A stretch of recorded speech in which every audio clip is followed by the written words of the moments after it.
Yes. So it's on the recording mode. So please go ahead, Niku ji. तो वो पूछ रही थी कि आपके मतलब मेरे को हंस रही थी, कहती आपके कॉलेज के स्टूडेंट्स को मैंने कॉन्टैक्ट किया था। हेलो, नमस्ते, सत श्री अकाल, जी सत श्री अकाल, वालेकुम प्रणाम। आदाब।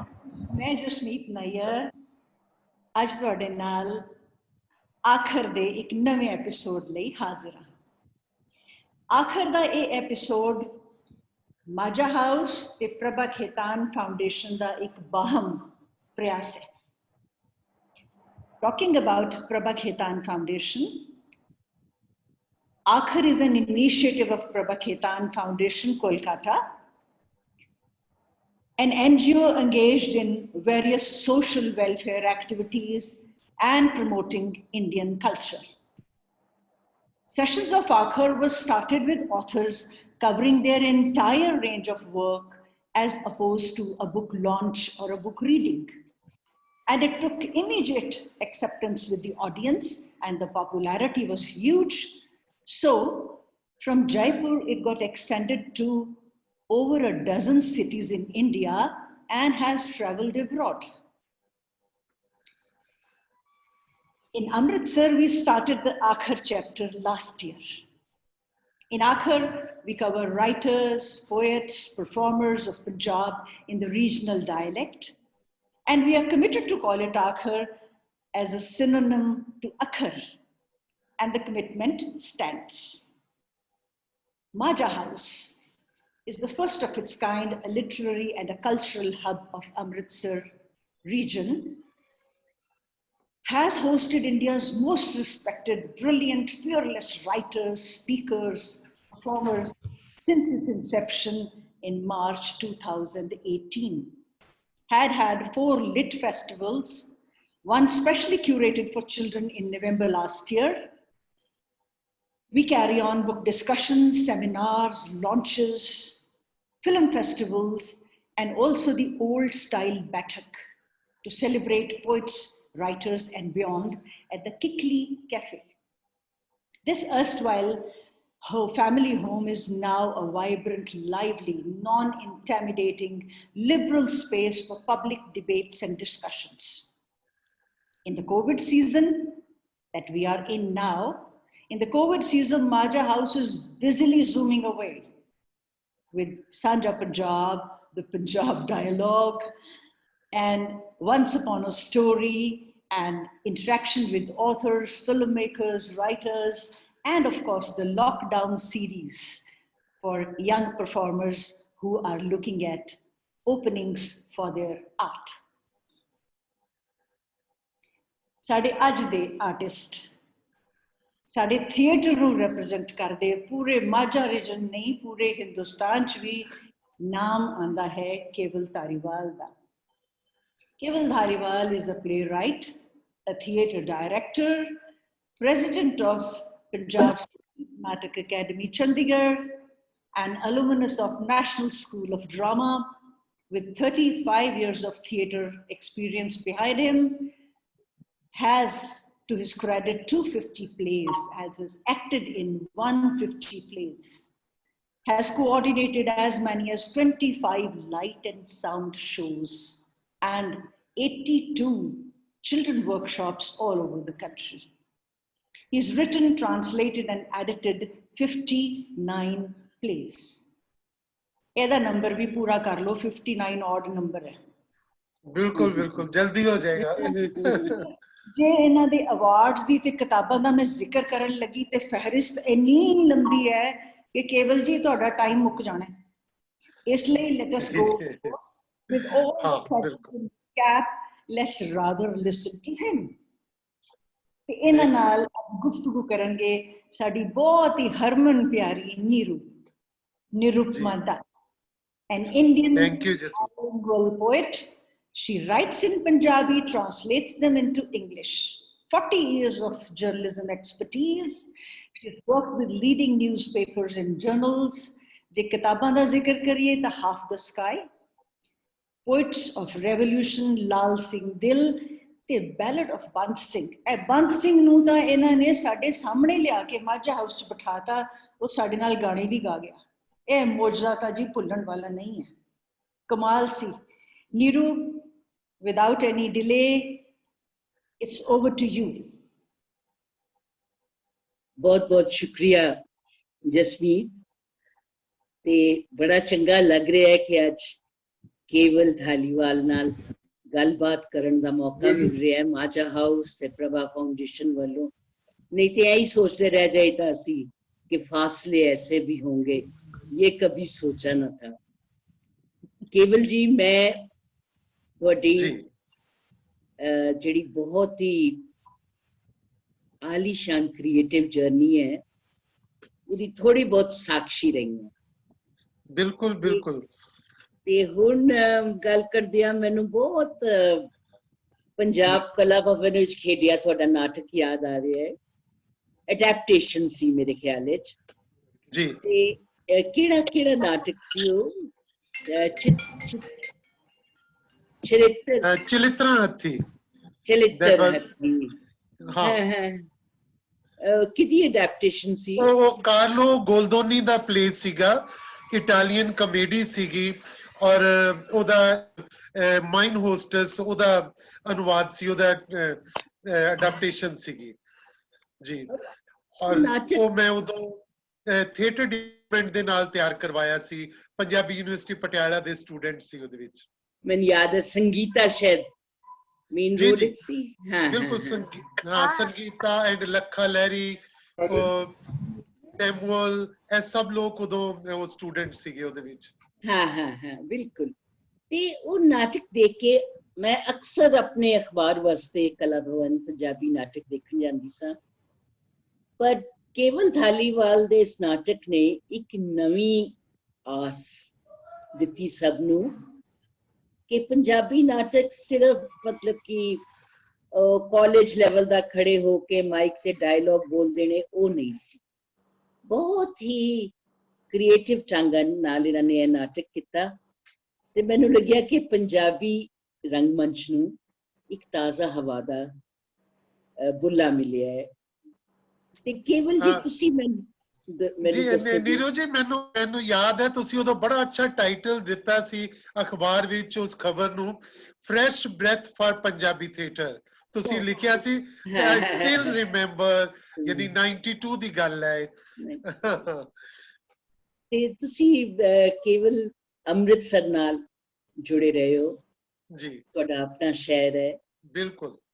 ते तुसी मैनूं दसो शुरुआत किस तरह हुई तुहाडी रंगमंच विच? नीरू जी, मैं क्योंकि जिवें कि साडे कोई खानदान विच दूर दूर तक कोई नाटक वाला नहीं सी, कोई पिंड च नहीं सी, आले दुआले नहीं सी, पर मेरे अंदर कुछ पता नहीं किवें स्कूल च पढ़दे कुछ गीत बोलने।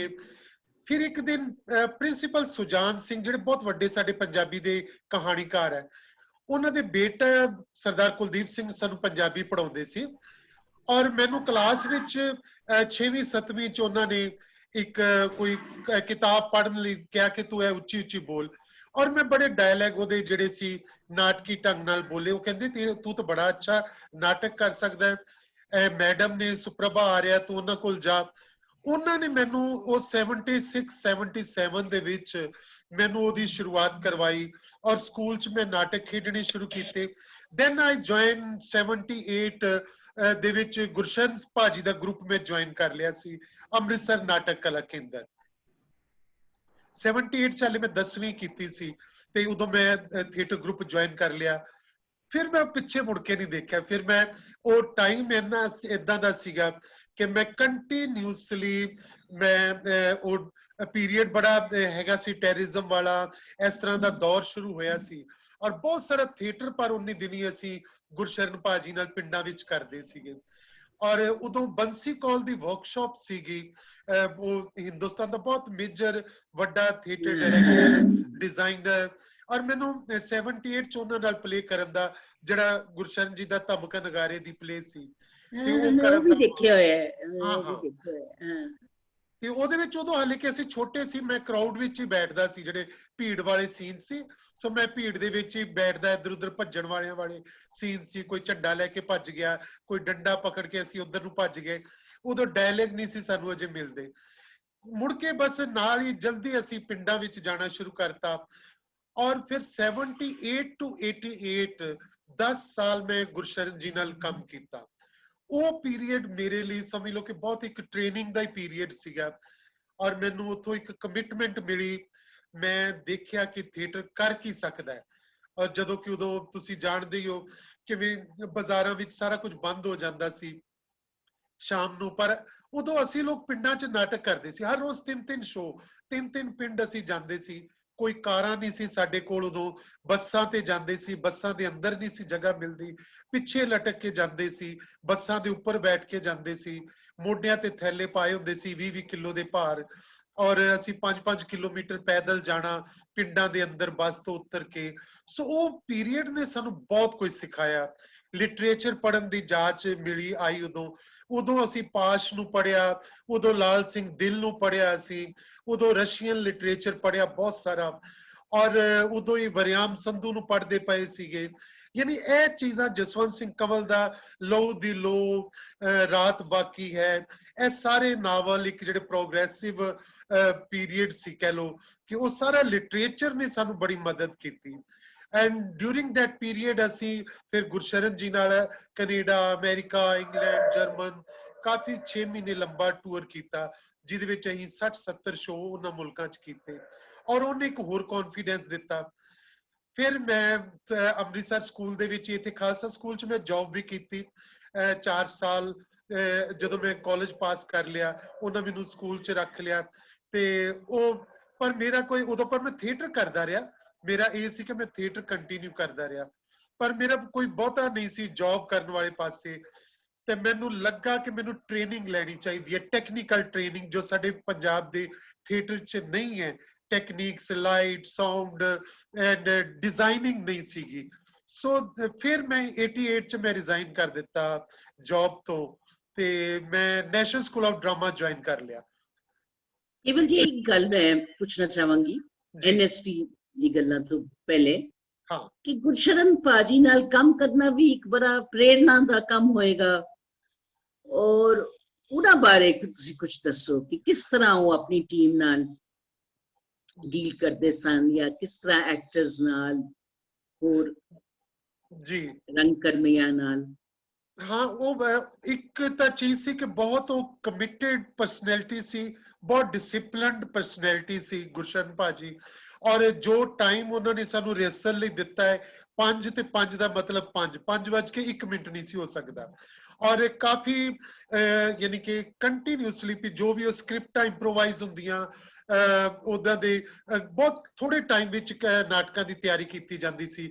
ਉਹ ਲਿਖਦੇ ਸੀ ਔਰ 2 ਦਿਨ ਵਿੱਚ ਹੀ ਅਸੀਂ ਨਾਟਕ ਤਿਆਰ ਕਰ ਲੈਣਾ, ਉਹ ਯਾਦ ਕਰਕੇ, ਔਰ ਕਿਆ ਬਾਤ ਹੈ।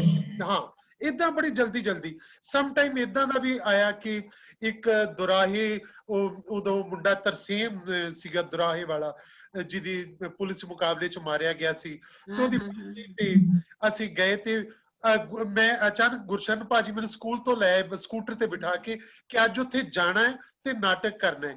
ਮੈਨੂੰ ਪਤਾ ਨਹੀਂ ਸੀ, ਮੈਂ ਕਿਹਾ ਕਿਹੜਾ ਨਾਟਕ ਕਰਨਾ? ਕਹਿੰਦੇ ਤੂੰ ਬੱਸ 'ਚ ਬੈਠ, ਉੱਥੇ ਤੈਨੂੰ ਦੱਸਾਂਗਾ ਕਿਹੜਾ ਨਾਟਕ ਕਰਨਾ। ਉਹਨਾਂ ਨੇ ਮੈਨੂੰ ਲੇਡੀ ਗ੍ਰੈਗਰੀ ਦੀ ਇੱਕ ਸਕ੍ਰਿਪਟ ਸੀਗੀ, ਦ ਮੂਨ ਰਾਈਜ਼ਿੰਗ, ਉਹਦਾ ਪੰਜਾਬੀ ਅਡਾਪਟੇਸ਼ਨ ਚੰਨ ਚੜਿਆ, ਔਰ ਉਹਦੇ ਵਿੱਚ ਮੈਂ ਤੇ ਗੁਰਸ਼ਰਨ ਸਿੰਘ 2 ਲੋਕ ਹੀ ਸੀਗੇ। ਉਹ ਇੰਨਾ ਕਮਾਲ ਦਾ ਪਲੇ ਸੀ, ਅਸੀਂ ਬੱਸ ਵਿੱਚ ਹੀ ਤਿਆਰ ਕੀਤਾ ਅੰਮ੍ਰਿਤਸਰ ਤੋਂ ਦੁਰਾਹੇ ਤੱਕ, ਲੁਧਿਆਣੇ ਤੋਂ ਅੱਗੇ ਆ ਦੁਰਾਹਾ, ਔਰ ਬੱਸ ਵਿੱਚ ਹੀ ਅਸੀਂ ਤਿਆਰ ਕਰ ਲਿਆ ਯਾਦ ਕਰਕੇ, ਔਰ ਉੱਥੇ 2 ਜਣਿਆਂ ਨੂੰ 5 ਜਣਿਆਂ ਦਾ ਪਲੇ, 5 ਐਕਟਰਾਂ ਦਾ ਪਲੇ ਸੀ, ਅਸੀਂ 2 ਐਕਟਰਾਂ ਨੇ ਕਰ ਲਿਆ, ਮੈਂ ਤੇ ਗੁਰਸ਼ਰਨ ਭਾਜੀ ਨੇ, ਔਰ ਉਹ ਇੰਨਾ ਕਮਾਲ ਦਾ ਐਕਸਪੀਰੀਅੰਸ ਕਿ ਲੋਕਾਂ ਇੰਨੀ ਵਾਹ ਕੀਤੀ, ਇੰਨਾ ਉਹਦਾ ਇੰਪੈਕਟ ਇੰਨਾ ਕਮਾਲ ਦਾ ਲੋਕਾਂ ਦੇ ਉੱਤੇ। ਸੋ ਗੁਰਸ਼ਰਨ ਸਿੰਘ ਵੀ ਉਹ ਸਾਨੂੰ ਲਿਟਰੇਚਰ ਪੜ੍ਹਨ ਲਈ ਦਿੰਦੇ ਸੀ, ਔਰ ਝਿੜਕਾਂ ਵੀ ਉਹ ਬਹੁਤ ਉਹਨਾਂ ਦੀਆਂ ਬੜੀਆਂ ਸਾਨੂੰ ਕਹਿ ਲਓ ਕਿ ਉਹ ਡਿਸਿਪਲਿਨ ਦੇ ਮਾਮਲੇ 'ਚ ਸਾਨੂੰ ਪੈਂਦੀਆਂ ਸੀ, ਜਦੋਂ ਝਿੜਕਾਂ ਪੈਂਦੀਆਂ ਸੀ, ਔਰ ਝਿੜਕਾਂ ਉਹਨਾਂ ਦੀਆਂ ਬਹੁਤ ਜ਼ਬਰਦਸਤ ਝਿੜਕਾਂ ਹੁੰਦੀਆਂ ਸੀ, ਔਰ ਅਸੀਂ ਹਮੇਸ਼ਾ ਕਹਿ ਲਓ ਕਿ ਉਹ ਵੱਡੀ ਪਰਸਨੈਲਿਟੀ ਦੇ ਕੋਲੋਂ, ਪਰ ਅਸੀਂ ਸਿੱਖਿਆ ਬਹੁਤ ਹੈ, ਇਹ ਵੀ ਕਹੀਏ ਬਹੁਤ ਸਿੱਖਿਆ। ਪਿੰਡਾਂ ਵਿੱਚ ਅਸੀਂ ਗੱਡੇ ਜੋੜ ਕੇ ਸਟੇਜ ਬਣਾਉਂਦੇ ਸੀ, ਉਦੋਂ ਪਿੰਡਾਂ 'ਚ ਸਟੇਜਾਂ ਨਹੀਂ ਸੀ, ਇਹ ਕਈ ਵਾਰੀ ਅਜਿਹਾ ਵੀ ਹੋਇਆ ਕਿ ਕੋਈ ਗੱਡੇ ਨਹੀਂ ਸੀ ਮਿਲਦੇ, ਪਿੰਡਾਂ ਦੇ ਵਿੱਚ ਰੂੜੀਆਂ ਪਈਆਂ ਸੀ, ਰੂੜੀਆਂ ਨੂੰ ਪੱਧਰਾ ਕਰਕੇ ਉੱਤੇ ਦਰੀ ਪਾ ਦੇਣੀ, ਉਹਦੇ ਉੱਤੇ ਹੀ ਅਸੀਂ ਨਾਟਕ ਕਰ ਆਉਣਾ। ਔਰ ਇੱਕ ਵਾਰੀ ਬੜਾ ਅੱਛਾ ਐਕਸਪੀਰੀਅੰਸ ਸੀ, ਇੱਕ ਪਿੰਡ 'ਚ ਅਸੀਂ ਗਏ, ਉਹ ਸਾਨੂੰ ਘਰ ਲੈ ਗਏ ਆਪਣੇ, ਤੇ ਗੁਰਸ਼ਰਨ ਜੀ ਨੇ ਪੁੱਛਿਆ ਕਿ ਨਾਟਕ ਕਿੱਥੇ ਕਰਨਾ, ਉਹ ਕਹਿੰਦੇ ਸਾਡੇ ਘਰ 'ਚ ਹੀ, ਤੁਸੀਂ ਵਿਹੜੇ 'ਚ ਹੀ ਨਾਟਕ ਕਰਨਾ ਹੈ। ਗੁਰਸ਼ਰਨ ਜੀ ਕਹਿੰਦੇ ਕਿ ਨਹੀਂ, ਤੁਹਾਡੇ ਪਿੰਡ ਦੇ ਸਕੂਲ ਦੀ ਕੋਈ ਸਟੇਜ ਹੋਏਗੀ, ਉੱਥੇ ਨਾਟਕ ਕਰ ਦਿਆਂਗੇ। ਤੇ ਉਹ ਘਰ ਦੇ ਕਹਿੰਦੇ ਨਹੀਂ ਜੀ, ਅਸੀਂ ਤੇ ਸੁਖਣਾ ਸੁਖੀ ਸੀ ਕਿ ਸਾਡੇ ਮੁੰਡੇ ਦਾ ਵਿਆਹ ਹੋਏਗਾ ਤਾਂ ਅਸੀਂ ਗੁਰਸ਼ਰਨ ਸਿੰਘ ਦੇ ਨਾਟਕ ਕਰਵਾਵਾਂਗੇ। ਸੋ ਏਦਾਂ ਦੇ ਵੀ ਐਕਸਪੀਰੀਅੰਸ ਸੀਗੇ। ਔਰ ਬੜੇ ਉਹ ਕਦੀ ਜਿਹੜੇ ਉਹਨਾਂ ਦੇ ਆਡੀਅנס ਦੇ ਵਿੱਚ ਲੇਡੀਜ਼ ਨੂੰ ਜ਼ਰੂਰ ਉਹ ਜਗ੍ਹਾ ਦਿੰਦੇ ਸੀ। ਉਹ ਹਮੇਸ਼ਾ, ਮੈਨੂੰ ਯਾਦ ਹੈ ਇੱਕ ਪਿੰਡ 'ਚ ਅਸੀਂ ਨਾਟਕ ਕਰਨ ਗਏ ਤੇ ਸਾਹਮਣੇ ਸਿਰਫ ਪਿੰਡ ਦੇ ਵਿੱਚੋਂ ਸਾਰੇ ਆਦਮੀ ਆ ਗਏ ਘਰਾਂ 'ਚੋਂ ਨਾਟਕ ਦੇਖਣ, ਤੇ ਗੁਰਸ਼ਰਨ ਜੀ ਨੇ ਸਟੇਜ ਤੇ ਨਾਟਕ ਬੰਦ ਕਰ ਦਿੱਤਾ। ਕਹਿੰਦੇ ਮੈਂ ਜਿੰਨੀ ਦੇਰ ਤੁਹਾਡੀਆਂ ਤੀਵੀਆਂ ਮਾਵਾਂ ਭੈਣਾਂ ਆ ਕੇ ਨਾਟਕ ਦੇ ਵਿੱਚ ਵਾਸਤੇ ਨਹੀਂ ਬੈਠਣਗੀਆਂ, ਮੈਂ ਨਾਟਕ ਨਹੀਂ ਕਰਾਂਗਾ। ਮੈਂ ਤੇ ਆਪਣੀਆਂ ਭੈਣਾਂ ਨੂੰ ਸੁਨੇਹਾ ਦੇਣਾ, ਤੇਰਾ ਨਾਟਕ ਔਰਤਾਂ ਵਾਸਤੇ ਆ, ਉਹਨਾਂ ਦੀ ਆਜ਼ਾਦੀ ਵਾਸਤੇ, ਉਹਨਾਂ ਨੂੰ ਘਰਾਂ ਤੋਂ ਲੈ ਕੇ ਆਓ। ਔਰ ਗੁਰਸ਼ਰਨ ਜੀ ਸਾਰੇ ਪਿੰਡ 'ਚ ਰਾਤ ਨੂੰ ਘਰਾਂ 'ਚ ਜਾ ਕੇ ਨੌਕ ਕਰਕੇ ਲੇਡੀਜ਼ ਨੂੰ ਲਿਆਏ, ਆਡੀਅנס ਵਿੱਚ ਬੈਠੇ, ਆਡੀਅנס ਵਿੱਚ ਲੇਡੀਜ਼ ਬੈਠੀਆਂ, ਫਿਰ ਦੁਬਾਰਾ ਨਾਟਕ ਸ਼ੁਰੂ ਹੋਇਆ। ਸੋ ਏਦਾਂ ਦੀ ਉਹ ਪਰਸਨੈਲਿਟੀ ਸੀ ਗੁਰਸ਼ਰਨ ਜੀ ਕਿ ਉਹਨਾਂ ਨੇ ਜੋ ਲਿਟਰੇਚਰ ਛਾਪਿਆ, ਬੜੀਆਂ ਸਸਤੀਆਂ ਕਿਤਾਬਾਂ, ਹਰ ਸ਼ੋਅ ਤੋਂ ਬਾਅਦ ਕਿਤਾਬਾਂ ਦੀ ਨੁਮਾਇਸ਼ ਸਟੇਜ ਦੇ ਉੱਤੇ ਲਗਾਉਂਦੇ ਸੀ। ਔਰ 1 ਰੁਪਏ ਦੀ, 2 ਰੁਪਏ ਦੀ ਕਿਤਾਬ, 5 ਰੁਪਏ ਦੀ ਕਿਤਾਬ ਉਦੋਂ ਅਸੀਂ ਵੇਚਦੇ ਸੀ। ਔਰ ਮੈਨੂੰ ਯਾਦ ਹੈ ਕਿ ਸੰਤ ਉਦਾਸੀ ਦੇ ਇੱਕ ਕਿਤਾਬ ਸੀ,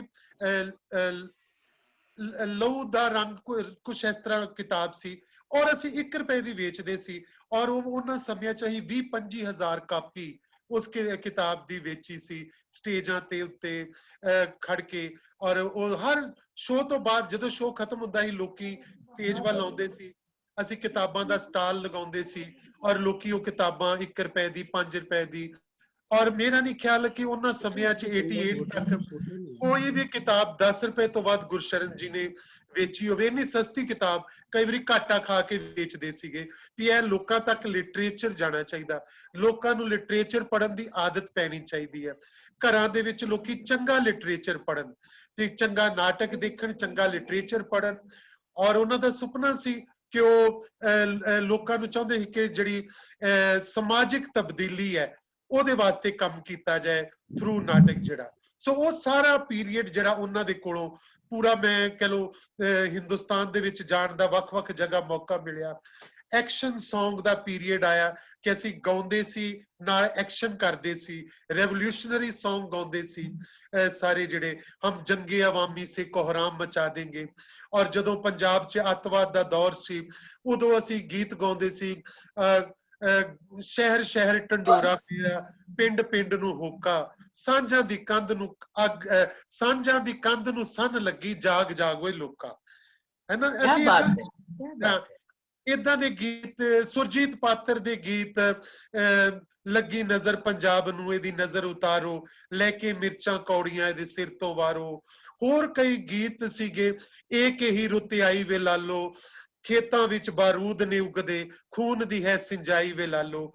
ਅਜਿਹੇ ਗੀਤ ਜਿਹੜੇ ਅਸੀਂ ਵੀ ਜਿਹੜੇ ਹਿੰਦੂ ਸਿੱਖ ਏਕਤਾ ਦੇ ਗੀਤ ਸੀ, ਉਹ ਅਸੀਂ ਨਾਟਕਾਂ ਦੇ ਨਾਲ ਨਾਲ ਅਸੀਂ ਗਾਉਂਦੇ ਸੀ। ਨਹੀਂ, ਔਰ ਕਮਾਲ ਦਾ ਦੌਰ ਸੀ, ਕਮਾਲ ਦਾ ਦੌਰ ਸੀ। ਬਿਲकुल।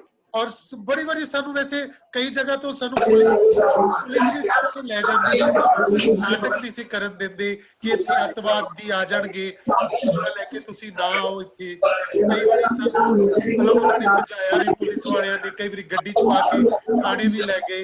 1-2 जगह ते बंदूकां वाले भी आ गए, उन्हां ने भी नाटक रोकिया।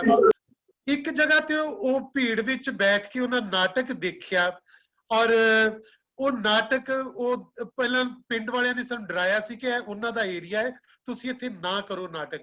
ਪਰ ਨਾਟਕ ਹੋਇਆ। ਬਾਅਦ ਵਿੱਚ ਇੱਕ ਰੁੱਕਾ ਮਿਲਿਆ ਗੁਰਸ਼ਰਨ ਜੀ ਨੂੰ, ਤੇ ਉਹਦੇ ਵਿੱਚ ਉਹ ਜਿਹੜਾ ਉਹਨਾਂ ਦਾ ਆਗੂ ਸੀਗਾ ਬੰਦੂਕਾਂ ਵਾਲਿਆਂ ਦਾ, ਉਹਦਾ ਰੁੱਕਾ ਸੀ, ਉਹਨੇ ਲਿਖਿਆ ਸੀ ਕਿ ਤੁਸੀਂ ਜਿਹੜੀ ਗੱਲ ਕੀਤੀ ਆਪਣੇ ਨਾਟਕ 'ਚ, ਮੈਂ ਚਾਹੁੰਦਾ ਇਹ ਨਾਟਕ ਸਾਰੇ ਲਾਗੇ ਲਾਗੇ ਦੇ ਪਿੰਡਾਂ ਵਿੱਚ ਕਰੋ, ਇਹ ਨਾਟਕ ਜ਼ਰੂਰ ਹੋਣਾ ਚਾਹੀਦਾ ਵਾ। ਵੀ ਏਦਾਂ ਦਾ ਵੀ ਪ੍ਰਭਾਵ ਸੀਗਾ ਨਾਟਕ ਦਾ ਕਿ ਉਹ ਬੰਦੂਕਾਂ ਵਾਲੇ ਵੀ ਨਾਟਕ ਦੇਖਣ ਆ ਜਾਂਦੇ ਸੀਗੇ ਗੁਰਸ਼ਰਨ ਜੀ ਦੇ ਵੀ ਹਰ ਤਰ੍ਹਾਂ ਦੇ ਲੋਕ ਜਿਹੜੇ ਸੀ ਉਸ ਪੀਰੀਅਡ ਵਿੱਚ ਉਹ ਜੁੜੇ ਹੋਏ ਸੀ ਕਿ ਥੀਏਟਰ ਇਸ ਤਰ੍ਹਾਂ ਮੈਂ ਦੇਖਿਆ ਥੀਏਟਰ ਕੰਟਰੀਬਿਊਟ ਕਿਸ ਤਰ੍ਹਾਂ ਕਰਦਾ ਹੈ ਫॉर सोसाइटी ਕਿ सोसाइटी ਨੂੰ ਬਦਲਣ ਲਈ ਔਰ ਮੈਂ ਬੜਾ ਦਾਅਵੇ ਨਾਲ ਕਹਿਣਾ ਹੁੰਦਾ ਕਿ ਉਹਨਾਂ ਦਿਨਾਂ ਵਿੱਚ ਬੇਸ਼ੱਕ ਬੱਸਾਂ ਚੋਂ ਕੱਢ ਕੇ ਮਾਰੇ ਜਾ ਰਹੇ ਸੀ ਕਈ ਕੁਝ ਹੋ ਰਿਹਾ ਸੀ ਪਰ ਹਿੰਦੂ ਸਿੱਖ ਫਸਾਦ ਨਹੀਂ ਸੀ ਹੋਏ ਪੰਜਾਬ ਦੇ ਵਿੱਚ ਆਮੋ ਸਾਹਮਣੇ ਟਕਰਾਅ ਨਹੀਂ ਸੀ ਹੋ ਰਿਹਾ ਔਰ ਉਹਦੇ ਵਿੱਚ ਬੜੀ ਵੱਡੀ ਕੰਟਰੀਬਿਊਸ਼ਨ ਥੀਏਟਰ ਦੀ ਵੀ ਬੜੀ ਕੰਟਰੀਬਿਊਸ਼ਨ ਹੈ ਕਿ ਥੀਏਟਰ ਨੇ ਬਹੁਤ ਅਵੇਅਰਨੈਸ ਦਿੱਤੀ ਉਸ ਪੀਰੀਅਡ ਦੇ ਵਿੱਚ ਇਹ ਉਹ ਪੀਰੀਅਡ ਦਾ ਬੜਾ ਅੱਛਾ ਐਕਸਪੀਰੀਅੰਸ ਸੀਗਾ ਸਾਡਾ ਥੀਏਟਰ ਦੇ ਵਿੱਚ ਕੇਵਲ ਜਦੋਂ ਫਿਰ ਤੁਸੀਂ ਐਨਐਸਡੀ ਪਹੁੰਚੇ ਔਰ ਉੱਥੇ ਟ੍ਰੇਨਿੰਗ ਲਈ ਤੇ ਉਹ ਦੌਰ ਕੈਸਾ ਸੀ ਉਹ ਇੱਕ ਬਿਲਕੁਲ ਡਿਫਰੈਂਟ ਦੁਨੀਆ ਸੀਗੀ ਮੈਨੂੰ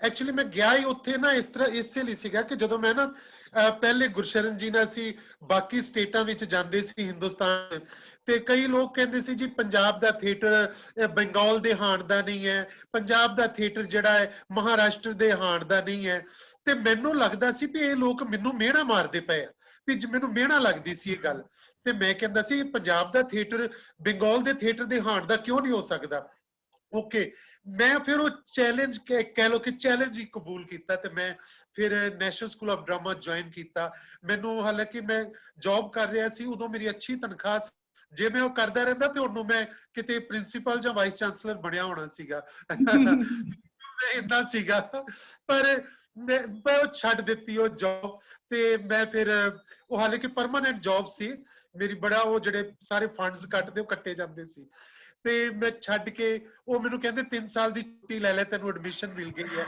ਮੈਂ ਕਿਹਾ ਜੀ ਨਹੀਂ ਹੁਣ ਮੈਂ ਵਾਪਸ ਨਹੀਂ ਆਉਂਦਾ ਤੁਹਾਡੇ ਕੋਲ ਸਕੂਲ ਦੇ ਵਿੱਚ ਤੇ ਨੈਸ਼ਨਲ ਸਕੂਲ ਆਫ ਡਰਾਮਾ ਫਿਰ ਉੱਥੇ ਮੈਂ ਵਰਡ ਡਰਾਮਾ ਪੜ੍ਹਿਆ ਪੂਰਾ ਵਰਡ ਡਰਾਮਾ ਉੱਥੇ ਬਹੁਤ ਗ੍ਰੇਟ ਪਰਸਨੈਲਿਟੀਆਂ ਸੀ ਮੈਨੂੰ ਪੜਾਉਣ ਲਈ ਰਤਨ ਥਿਆਮ ਨੇ ਮੇਰੀ ਐਡਮਿਸ਼ਨ ਕੀਤੀ ਸੀ ਜਿਹੜਾ ਕਿ ਦੁਨੀਆ ਦਾ ਗ੍ਰੇਟ ਡਿਜ਼ਾਈਨਰ ਹੈ BM ਸ਼ਾਹ ਵਾਸ देयर ਉਹ ਮੇਰੇ ਡਾਇਰੈਕਸ਼ਨ ਦੇ ਟੀਚਰ ਸੀ ਅਨੁਰਾਧਾ ਕਪੂਰ ਉੱਥੇ ਸੀ ਉੱਥੇ ਅੰਕੁਰ ਜੀ ਸੀਗੇ ਰੋਬਿਨ ਦਾਸ ਵਰਗੇ ਡਿਜ਼ਾਈਨਰ ਸੀ ਉੱਥੇ है ना ਇਹੋ ਜਿਹੀਆਂ ਪਰਸਨੈਲਿਟੀਆਂ ਨਿਭਾ ਜੋਸ਼ੀ ਉਹਨਾਂ ਕੋਲ ਮੈਂ ਬਹੁਤ ਐਸਥੈਟਿਕ ਮੈਂ ਬਹੁਤ ਸਿੱਖਿਆ ਐਸਥੈਟਿਕ ਕੀ ਹੁੰਦਾ ਹੈ ਥੀਏਟਰ ਦੇ ਵਿੱਚ ਔਰ ਕਲਾਸਿਕਲ ਇੰਡੀਅਨ ਡਰਾਮਾ ਮੈਂ ਬਹੁਤ ਪੜਿਆ ਉੱਥੇ 3 ਸਾਲ ਜਿਹੜਾ ਔਰ ਮੇਰੇ ਕੋਲ ਉੱਥੇ ਸਾਡੇ ਕੋਲ ਜਰਮਨ ਤੋਂ ਡਾਇਰੈਕਟਰਸ ਆਉਂਦੇ ਸੀ ਔਰ ਲੰਡਨ ਤੋਂ ਜਿਹੜੀ ਕਮੇਡੀ ਵਾਲਾ ਸਟਾਈਲ ਸੀ ਕਮੇਡੀਆ ਡੈਲ ਆਰਟੇ ਸਟਾਈਲ ਹੈ ਦੁਨੀਆ ਦਾ ਬਹੁਤ ਫੇਮਸ ਸਟਾਈਲ ਹੈ ਉਹ ਮੈਂ ਲਰਨ ਕੀਤਾ ਉਹਨਾਂ ਕੋਲੋਂ ट्रेजडी जी मैं उन्हां कोल दूजियां कोलों सीखी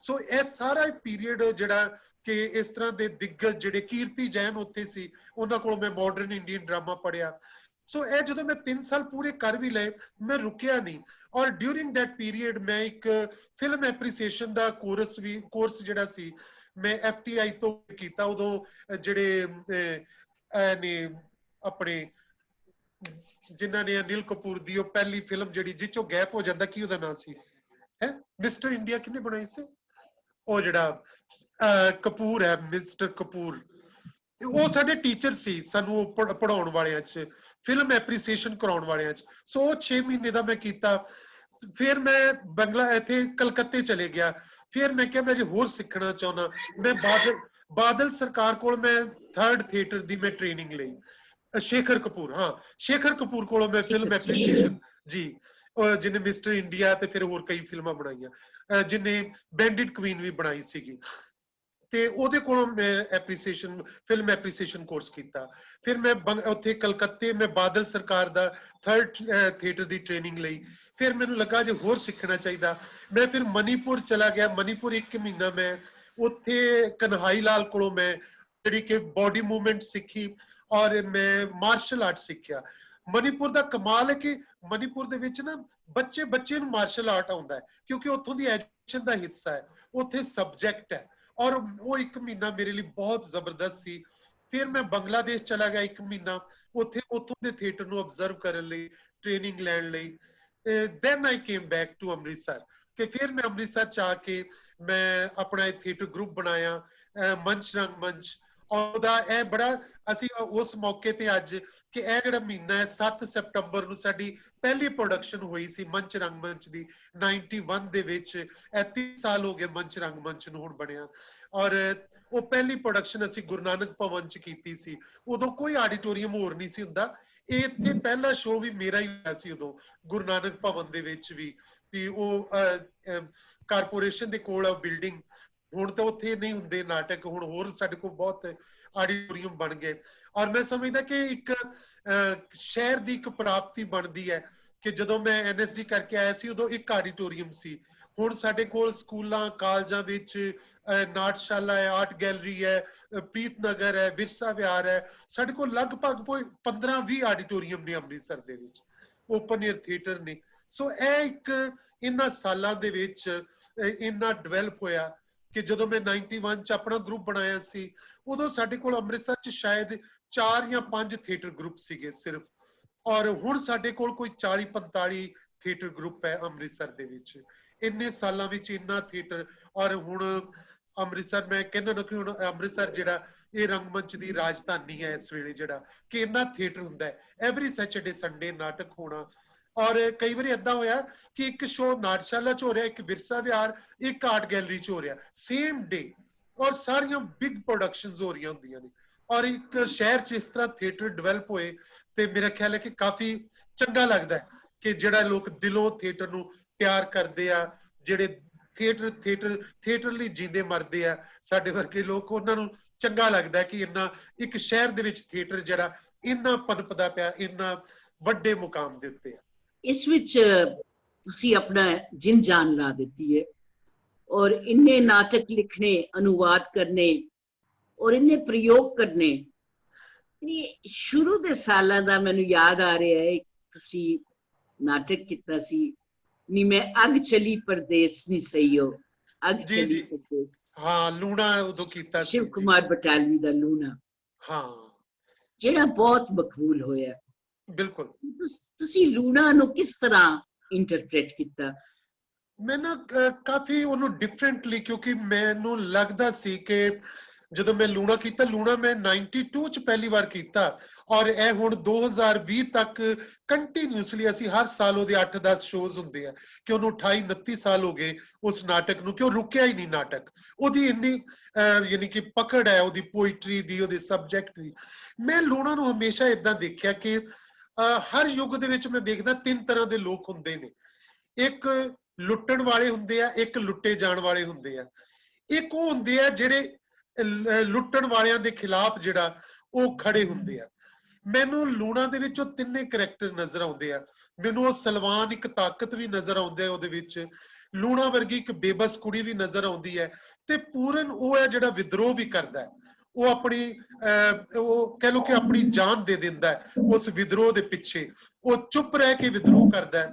ਔਰ ਲੂਣਾ ਦਾ, ਪਰ ਲੂਣਾ ਦੀ ਜਰਨੀ ਮੁੱਕੀ ਨਹੀਂ ਹੈ। ਮੈਂ ਦੇਖਿਆ ਕਿ ਪੰਜਾਬ ਦੇ ਵਿੱਚ ਅਜੇ ਵੀ ਜਹਾਜ਼ਾਂ ਦੇ ਵਿੱਚ ਆਉਂਦੇ ਆ ਕੈਨੇਡਾ ਅਮਰੀਕਾ ਤੋਂ, ਤੇ ਉਹ ਵੀ ਅਜੇ ਜਿਹੜੀਆਂ ਯੰਗ ਕੁੜੀਆਂ ਨੇ ਉਹ ਬੁੱਢੇ ਜੇ ਬਾਹਰਲੇ ਮੁਲਕਾਂ ਚ ਆਉਂਦੇ ਆ NRI, ਉਹ ਵਿਆਹ ਕੇ ਲੈ ਜਾਂਦੇ ਆ। ਸੋ ਲੂਣਾ ਦਾ ਸਫ਼ਰ ਕਦੇ ਮੁੱਕਾ ਹੀ ਨਹੀਂ ਹੈ। ਸੋ ਲੂਣਾ ਦਾ ਸਫ਼ਰ ਜਾਰੀ ਹੈ। ਮੈਨੂੰ ਲੱਗਦਾ ਕਿ ਇਹ ਜਿਹੜੀ ਇਸ ਨਾਟਕ ਨੂੰ ਇੰਨਾ ਕੁ ਬਾਰ-ਬਾਰ ਹੋਣਾ ਚਾਹੀਦਾ ਕਿ ਉਹ ਮੈਂ ਜਦੋਂ ਪਾਕਿਸਤਾਨ ਵਿੱਚ ਵੀ ਕੀਤਾ। ਸੋ ਯੂ ਜਸਟ ਇਮੇਜਿਨ ਕਿ ਮੈਨੂੰ ਮਦੀਹਾ ਨੇ ਉਦੋਂ ਬੁਲਾਇਆ ਸੀਗਾ ਉੱਥੇ, ਤੇ ਇੱਕ ਸ਼ੋਅ ਕਰਨਾ ਸੀ ਅਸੀਂ, ਉਹਨਾਂ ਦਾ ਬਹੁਤ ਵੱਡਾ ਫੈਸਟੀਵਲ ਸੀ 10 ਦਿਨ ਦਾ, ਔਰ ਉਹ ਇੱਕ ਸ਼ੋਅ ਅਸੀਂ ਕਰਨਾ ਸੀ। ਇੱਕ ਸ਼ੋਅ ਹੋਇਆ ਔਰ ਇੱਕ ਸ਼ੋਅ ਇੰਨਾ ਕਾਮਯਾਬ ਹੋਇਆ ਕਿ ਨੈਕਸਟ ਡੇ ਉਹਨਾਂ ਨੇ ਦੂਜਿਆਂ ਦੇ ਜਿਹੜੇ ਸ਼ੋਅ ਸੀ 2-3 ਉਹ ਕੈਂਸਲ ਕਰਕੇ ਦੁਬਾਰਾ ਲੂਣਾ ਦੇ ਸਾਰੇ ਅਗਲੇ ਦਿਨ ਔਰ ਫਿਰ ਅਗਲੇ ਦਿਨ ਸਿਰਫ ਲੂਣਾ ਦੇ ਸ਼ੋਅਜ਼ ਹੀ ਕਰਵਾਏ, ਦੂਜਿਆਂ ਦੇ ਕੈਂਸਲ ਕੀਤੇ। ਔਰ ਸਾਰੀ ਉਹਨਾਂ ਦੀ ਫਿਲਮ ਇੰਡਸਟਰੀ ਜਿਹੜੀ ਇਸਲਾਮਾਬਾਦ ਤੋਂ ਤੇ ਦੂਜੀਆਂ ਥਾਵਾਂ ਤੋਂ, ਉਹ ਸਾਰੇ ਬੁਸ਼ਰਾ ਅੰਸਾਰੀ ਵਗੈਰਾ ਔਰ ਉਹ ਸਾਰੇ ਉਜ਼ਰਾ ਭੱਟ ਵਗੈਰਾ ਔਰ ਇਹ ਸਾਰੇ ਲੋਕ ਦੇਖਣ ਲਈ ਆਏ, ਸਪੈਸ਼ਲੀ ਉੱਥੋਂ ਜਹਾਜ਼ ਭਰ ਕੇ ਪੂਰਾ ਉਹਨਾਂ ਦੀ ਫਿਲਮ ਇੰਡਸਟਰੀ ਦਾ, ਕਿ ਲੂਣਾ ਵੀ ਇੰਨੀ ਜ਼ਿਆਦਾ ਗ੍ਰੇਟ ਪ੍ਰੋਡਕਸ਼ਨ ਉੱਥੇ। ਔਰ ਅੱਜ ਵੀ ਜਦੋਂ ਮੈਂ ਜਾਵਾਂ, ਉਸ ਤੋਂ ਬਾਅਦ ਵੀ ਲੂਣਾ ਨੂੰ ਉਹਨਾਂ ਨੇ ਬਾਰ-ਬਾਰ ਉੱਥੇ ਬੁਲਾਇਆ। ਔਰ ਅੱਜ ਵੀ ਜਦੋਂ ਮੈਂ ਪਾਕਿਸਤਾਨ ਵਿੱਚ ਕਦੀ ਵੀ ਪ੍ਰੋਡਕਸ਼ਨ ਲੈ ਕੇ ਗਿਆ, ਮੈਂ ਬਹੁਤ ਵਾਰੀ ਗਿਆ ਪਰਫਾਰਮ ਕਰਨ, ਕੋਈ 15-20 ਵਾਰ ਮੈਂ ਉੱਥੇ ਪਰਫਾਰਮ ਕੀਤਾ। ਔਰ ਜਦੋਂ ਵੀ ਮੈਂ ਜਾਵਾਂ ਉੱਥੇ ਲਿਖਿਆ ਹੁੰਦਾ ਮੇਰੇ ਡਾਇਰੈਕਟਰ ਕੇਵਲ ਧਾਲੀਵਾਲ, ਨਾਟਕ ਕੋਈ ਵੀ ਹੋਵੇ, ਡਾਇਰੈਕਟਰ ਕੇਵਲ ਧਾਲੀਵਾਲ, ਲੂਣਾ ਫੇਮ, ਉਹ ਨਾਲ ਹੈ ਉੱਥੇ ਜੋੜਦੇ ਆ। ਉਹਦੇ ਵਿੱਚ ਸੋ ਉਹ ਲੂਣਾ ਦੇ ਵਿੱਚ ਇੰਨੀਆਂ ਸਾਡੀਆਂ ਹੁਣ ਪਿਛਲੇ 28 29 ਸਾਲ ਚ ਲੂਣਾ ਤੇ ਪੂਰਨ ਹਮੇਸ਼ਾ ਯੰਗ ਚਾਹੀਦੇ ਆ ਸਾਨੂੰ ਉਹ ਕਾਫੀ ਐਕਟਰ ਬਦਲਦੇ ਰਹਿੰਦੇ ਆ ਉਹਦੇ ਵਿੱਚ ਪੂਰਨ ਤੇ ਆਪਾਂ ਸਲਮਾਨ ਤੇ ਇਸ਼ਰਾ ਨੂੰ ਬਹੁਤਾ ਫਰਕ ਨਹੀਂ ਪੈਂਦਾ ਕਿ ਉਹ ਬੁੱਢੇ ਹੋ ਜਾਣ ਕੋਈ ਇੰਨਾ ਨਹੀਂ ਉਹ ਐਕਟਰ ਉਹਨਾਂ ਨੂੰ ਨਹੀਂ ਪਰ ਉਹ ਸਾਡੇ ਫਿਰ ਬਹੁਤ ਸਾਰੇ ਐਕਟਰਾਂ ਦੀ ਵੀ ਉਹਦੇ ਵਿੱਚ ਇੱਕ ਜਰਨੀ ਆ ਉਹਦੇ ਵਿੱਚ ਪੂਰੀ ਦੀ ਪੂਰੀ ਕਿ 92 ਤੋਂ ਲੈ ਕੇ ਜਿਹੜੇ ਤੁਰੇ ਸਾਡੇ ਨਾਲ ਔਰ ਇੰਨੇ ਸਾਰੇ ਪੂਰਨ ਇੰਨੀਆਂ ਸਾਰੀਆਂ ਲੂਣਾ ਬਦਲਦੇ ਰਹੇ ਉਹਦੇ ਵਿੱਚ ਹੁਣ ਵੀ ਅਸੀਂ 2020 ਤੱਕ ਵੀ ਇਸ ਨਾਟਕ ਨੂੰ ਉਦੈਪੁਰ ਕੀਤਾ ਚੰਡੀਗੜ੍ਹ ਕੀਤਾ ਜੰਮੂ ਕੀਤਾ ਇਹਦੇ 3-4 ਸ਼ੋਜ਼ ਅਸੀਂ ਹੁਣੇ ਜਸਟ ਫੈਬਰੂਅਰੀ ਚ ਕੀਤੇ ਸੀ 2020 ਦੇ ਵਿੱਚ ਤੇ ਕੇਵਲ ਉਸੇ ਸਾਲ ਤੁਸੀਂ ਇੱਕ ਹੋਰ ਨਾਟਕ ਕੀਤਾ ਜਿਹਨੂੰ ਬਹੁਤ ਸਾਰੇ ਨਾਟਕਕਾਰਾਂ ਨੇ ਕੀਤਾ ਹੈ ਊਸ਼ਾ ਗਾਂਗੁਲੀ ਰਣਜੀਤ ਕਪੂਰ ਉसी स्वदेश दीपक ਦਾ ਕੋਰਟ ਮਾਰਸ਼ਲ ਜੀ ਜਿਹੜਾ ਆਰਮੀ ਵਿੱਚ ਜਿਹੜੀ ਕਾਸਟ ਪ੍ਰੈਜੁਡਿਸ ਦਲਿਤ ਸੋਲਜਰ ਨਾਲ ਜਿਸ ਤਰ੍ਹਾਂ ਤੁਸੀਂ ਉਹਨੂੰ ਪੰਜਾਬੀ ਚ ਕੀਤਾ ਉਹ ਇੱਕ ਲੈਂਡਮਾਰਕ ਪ੍ਰੋਡਕਸ਼ਨ ਸੀ ਤੇ ਤੁਹਾਨੂੰ ਉਹ ਐਕਸਪੀਰੀਅੰਸ ਕੈਸਾ ਰਿਹਾ ਕੋਰਟ ਮਾਰਸ਼ਲ ਬੜਾ ਅੱਛਾ ਐਕਸਪੀਰੀਅੰਸ ਸੀਗਾ ਉਹ ਜਦੋਂ ਮੈਂ ਉਹ ਐਕਚੁਅਲੀ ਉਹਨੂੰ ਪੰਜਾਬੀ ਵਿੱਚ ਮੈਂ ਆਪ ਹੀ ਜਦੋਂ ਟ੍ਰਾਂਸਲੇਟ ਕੀਤਾ ਤਾਂ ਮੈਨੂੰ ਬਹੁਤੀ ਔਖਿਆਈ ਨਹੀਂ ਹੋਈ ਕਿਉਂਕਿ ਸਵਦੇਸ਼ ਦੀਪਕ ਦੀ ਹਿੰਦੀ ਇੰਨੀ ਕਮਾਲ ਦੀ ਸੀਗੀ ਕਿ ਉਹ ਬੜੀ ਅੱਛੀ ਹਿੰਦੀ ਕਿ ਜਿਹੜੀ ਪੰਜਾਬੀ ਦੇ ਬੜੀ ਨੇੜੇ ਹੈ ਕਹਿ ਲਓ ਇਸ ਤਰ੍ਹਾਂ ਦੀ ਹਿੰਦੀ ਸੀ ਉਹਨਾਂ ਦੀ ਸੌਖੀ ਹਿੰਦੀ ਜਿਹਨੂੰ ਆਪਾਂ ਕਹਿੰਦੇ ਆ ਉਸ ਤਰ੍ਹਾਂ ਦੀ ਹਿੰਦੀ ਸੀ ਉਹਨਾਂ ਦੀ ਔਰ ਉਹ ਜਦੋਂ ਮੈਂ ਕੀਤਾ ਤੇ ਉਹ ਫਿਰ 92 ਚ ਮੈਂ ਪਹਿਲੀ ਵਾਰੀ ਕੀਤਾ ਸੀ ਔਰ ਫਿਰ ਮੈਂ ਚੰਡੀਗੜ੍ਹ ਸ਼ੋਅ ਜਿੱਥੇ ਤੁਸੀਂ ਵੀ ਦੇਖਿਆ ਸੀ ਉਹ ਸ਼ੋਅ ਔਰ ਉਦੋਂ ਉੱਥੇ ਆਡੀਟੋਰੀਅਮ ਨਹੀਂ ਸੀ ਅਸੀਂ ਓਪਨ 에ਅਰ ਥੀਏਟਰ ਚ ਕੀਤਾ ਸੀ ਪਰ ਓਪਨ 에ਅਰ ਥੀਏਟਰ ਨੂੰ ਮੈਂ ਬੜਾ ਅੱਛਾ ਯੂਜ਼ ਕੀਤਾ ਸੀ ਉਹਦੇ ਬਾਹਰਲੇ ਸਟੈਪ ਸਾਰੇ ਛੋਟੀ ਸਟੇਜ ਸੀ ਪਰ ਮੈਂ ਬਹੁਤ ਵੱਡੀ ਬਣਾ ਕੇ ਉਹਨੂੰ ਪੇਸ਼ ਕੀਤਾ ਸੀ ਸਟੇਜ ਨੂੰ ਸਾਰਾ ਔਰ ਉਹ ਇੰਨਾ ਜ਼ਬਰਦਸਤ ਐਕਸਪੀਰੀਅੰਸ ਸੀਗਾ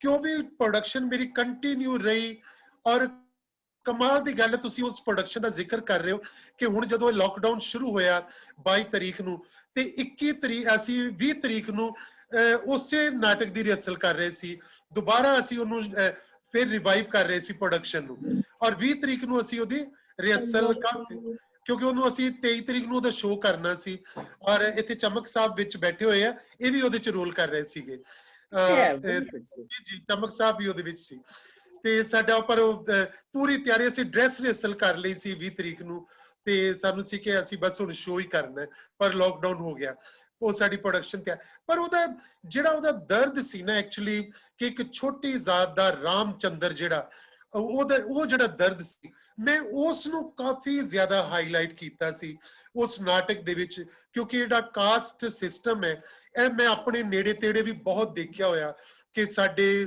ਪਿੰਡਾਂ ਵਿੱਚ ਕੀ ਸਾਡੇ ਸ਼ਹਿਰਾਂ ਵਿੱਚ ਕੀ ਸਾਡੇ ਘਰਾਂ ਵਿੱਚ ਕੀ ਕੰਮ ਕਰਨ ਵਾਲਿਆਂ ਦੇ ਨਾਲ ਜਿਹੜਾ ਇਸ ਤਰ੍ਹਾਂ ਦਾ ਜਿਹੜਾ ਬਿਹੇਵੀਅਰ ਹੈ ਉਹ ਕਿਵੇਂ ਉਸ ਛੋਟੀ ਜ਼ਾਤ ਵਾਲਿਆਂ ਨੂੰ ਕਿਵੇਂ ਕੀਤਾ ਜਾਂਦਾ ਮੈਂ ਉਹ ਬਹੁਤ ਕੁਝ ਦੇਖਿਆ ਸੋ ਮੈਂ ਉਸ ਐਕਸਪ੍ਰੈਸ਼ਨ ਨੂੰ ਬਾਰ-ਬਾਰ ਜਿਹੜਾ ਸੀ ਉਸ ਐਕਟਰ ਦੇ ਨਾਲ ਬਹੁਤ ਮਿਹਨਤ ਕੀਤੀ ਮੈਂ ਉਹਨੂੰ ਕਹਿੰਦਾ ਸੀ ਕਿ ਤੇਰਾ ਰੋਣਾ ਇਸ ਤਰ੍ਹਾਂ ਲੱਗਣਾ ਚਾਹੀਦਾ ਕਿ ਜਿਵੇਂ ਕੋਈ ਸ਼ੇਰ ਚਿੰਗਾੜ ਰਿਹਾ ਵਾ ਵੀ ਤੇਰੇ ਰੋਣ ਦੇ ਵਿੱਚ ਉਹ ਦਰਦ ਹੋਣਾ ਚਾਹੀਦਾ ਵੀ ਤੂੰ ਰੋਵੇਂ ਤੇ ਆਡੀਅנס ਸੁਣ ਹੋ ਜਾਵੇ ਆਡੀਅנס ਸੁਣ ਹੋ ਜਾਵੇ ਉਹਨਾਂ ਨੂੰ ਲੱਗੇ ਕਿ ਸਾਡਾ ਦਰਦ ਹੈ ਚਾਹੇ ਉਹ ਛੋਟੀ ਜ਼ਾਤ ਦੀ ਆਡੀਅנס ਬੈਠੀ ਵੱਡੀ ਬੈਠੀ ਪਰ ਉਹਨਾਂ ਨੂੰ ਲੱਗੇ ਵੀ ਇਹਦੇ ਦਰਦ 'ਚ ਸਾਰੀ ਦੁਨੀਆ ਦਾ ਦਰਦ ਲੁਕਿਆ ਹੋਇਆ ਔਰ ਸਾਡੇ ਮੁੰਡੇ ਨੇ ਕੀਤਾ ਵੀ ਉਸੇ ਤਰ੍ਹਾਂ ਹੀ ਸੋ ਔਰ ਉਹਨੂੰ ਮੈਂ ਔਨ ਸਟੇਜ ਬਿਠਾਉਂਦਾ ਸੀ ਉਹ ਐਕਟਰ ਉਹਦੀ ਸਿਰਫ ਲਾਸਟ ਦੇ ਸਿਰਫ 10 ਮਿੰਟ ਦਾ ਸੀਨ ਹੈ ਉਸ ਐਕਟਰ ਦਾ ਪਰ ਉਹਨੂੰ ਮੈਂ ਜਿਹੜਾ ਪਹਿਲਾ 1 ਘੰਟਾ 20 ਮਿੰਟ 1.5 ਘੰਟੇ ਦਾ ਨਾਟਕ 1 ਘੰਟਾ 20 ਮਿੰਟ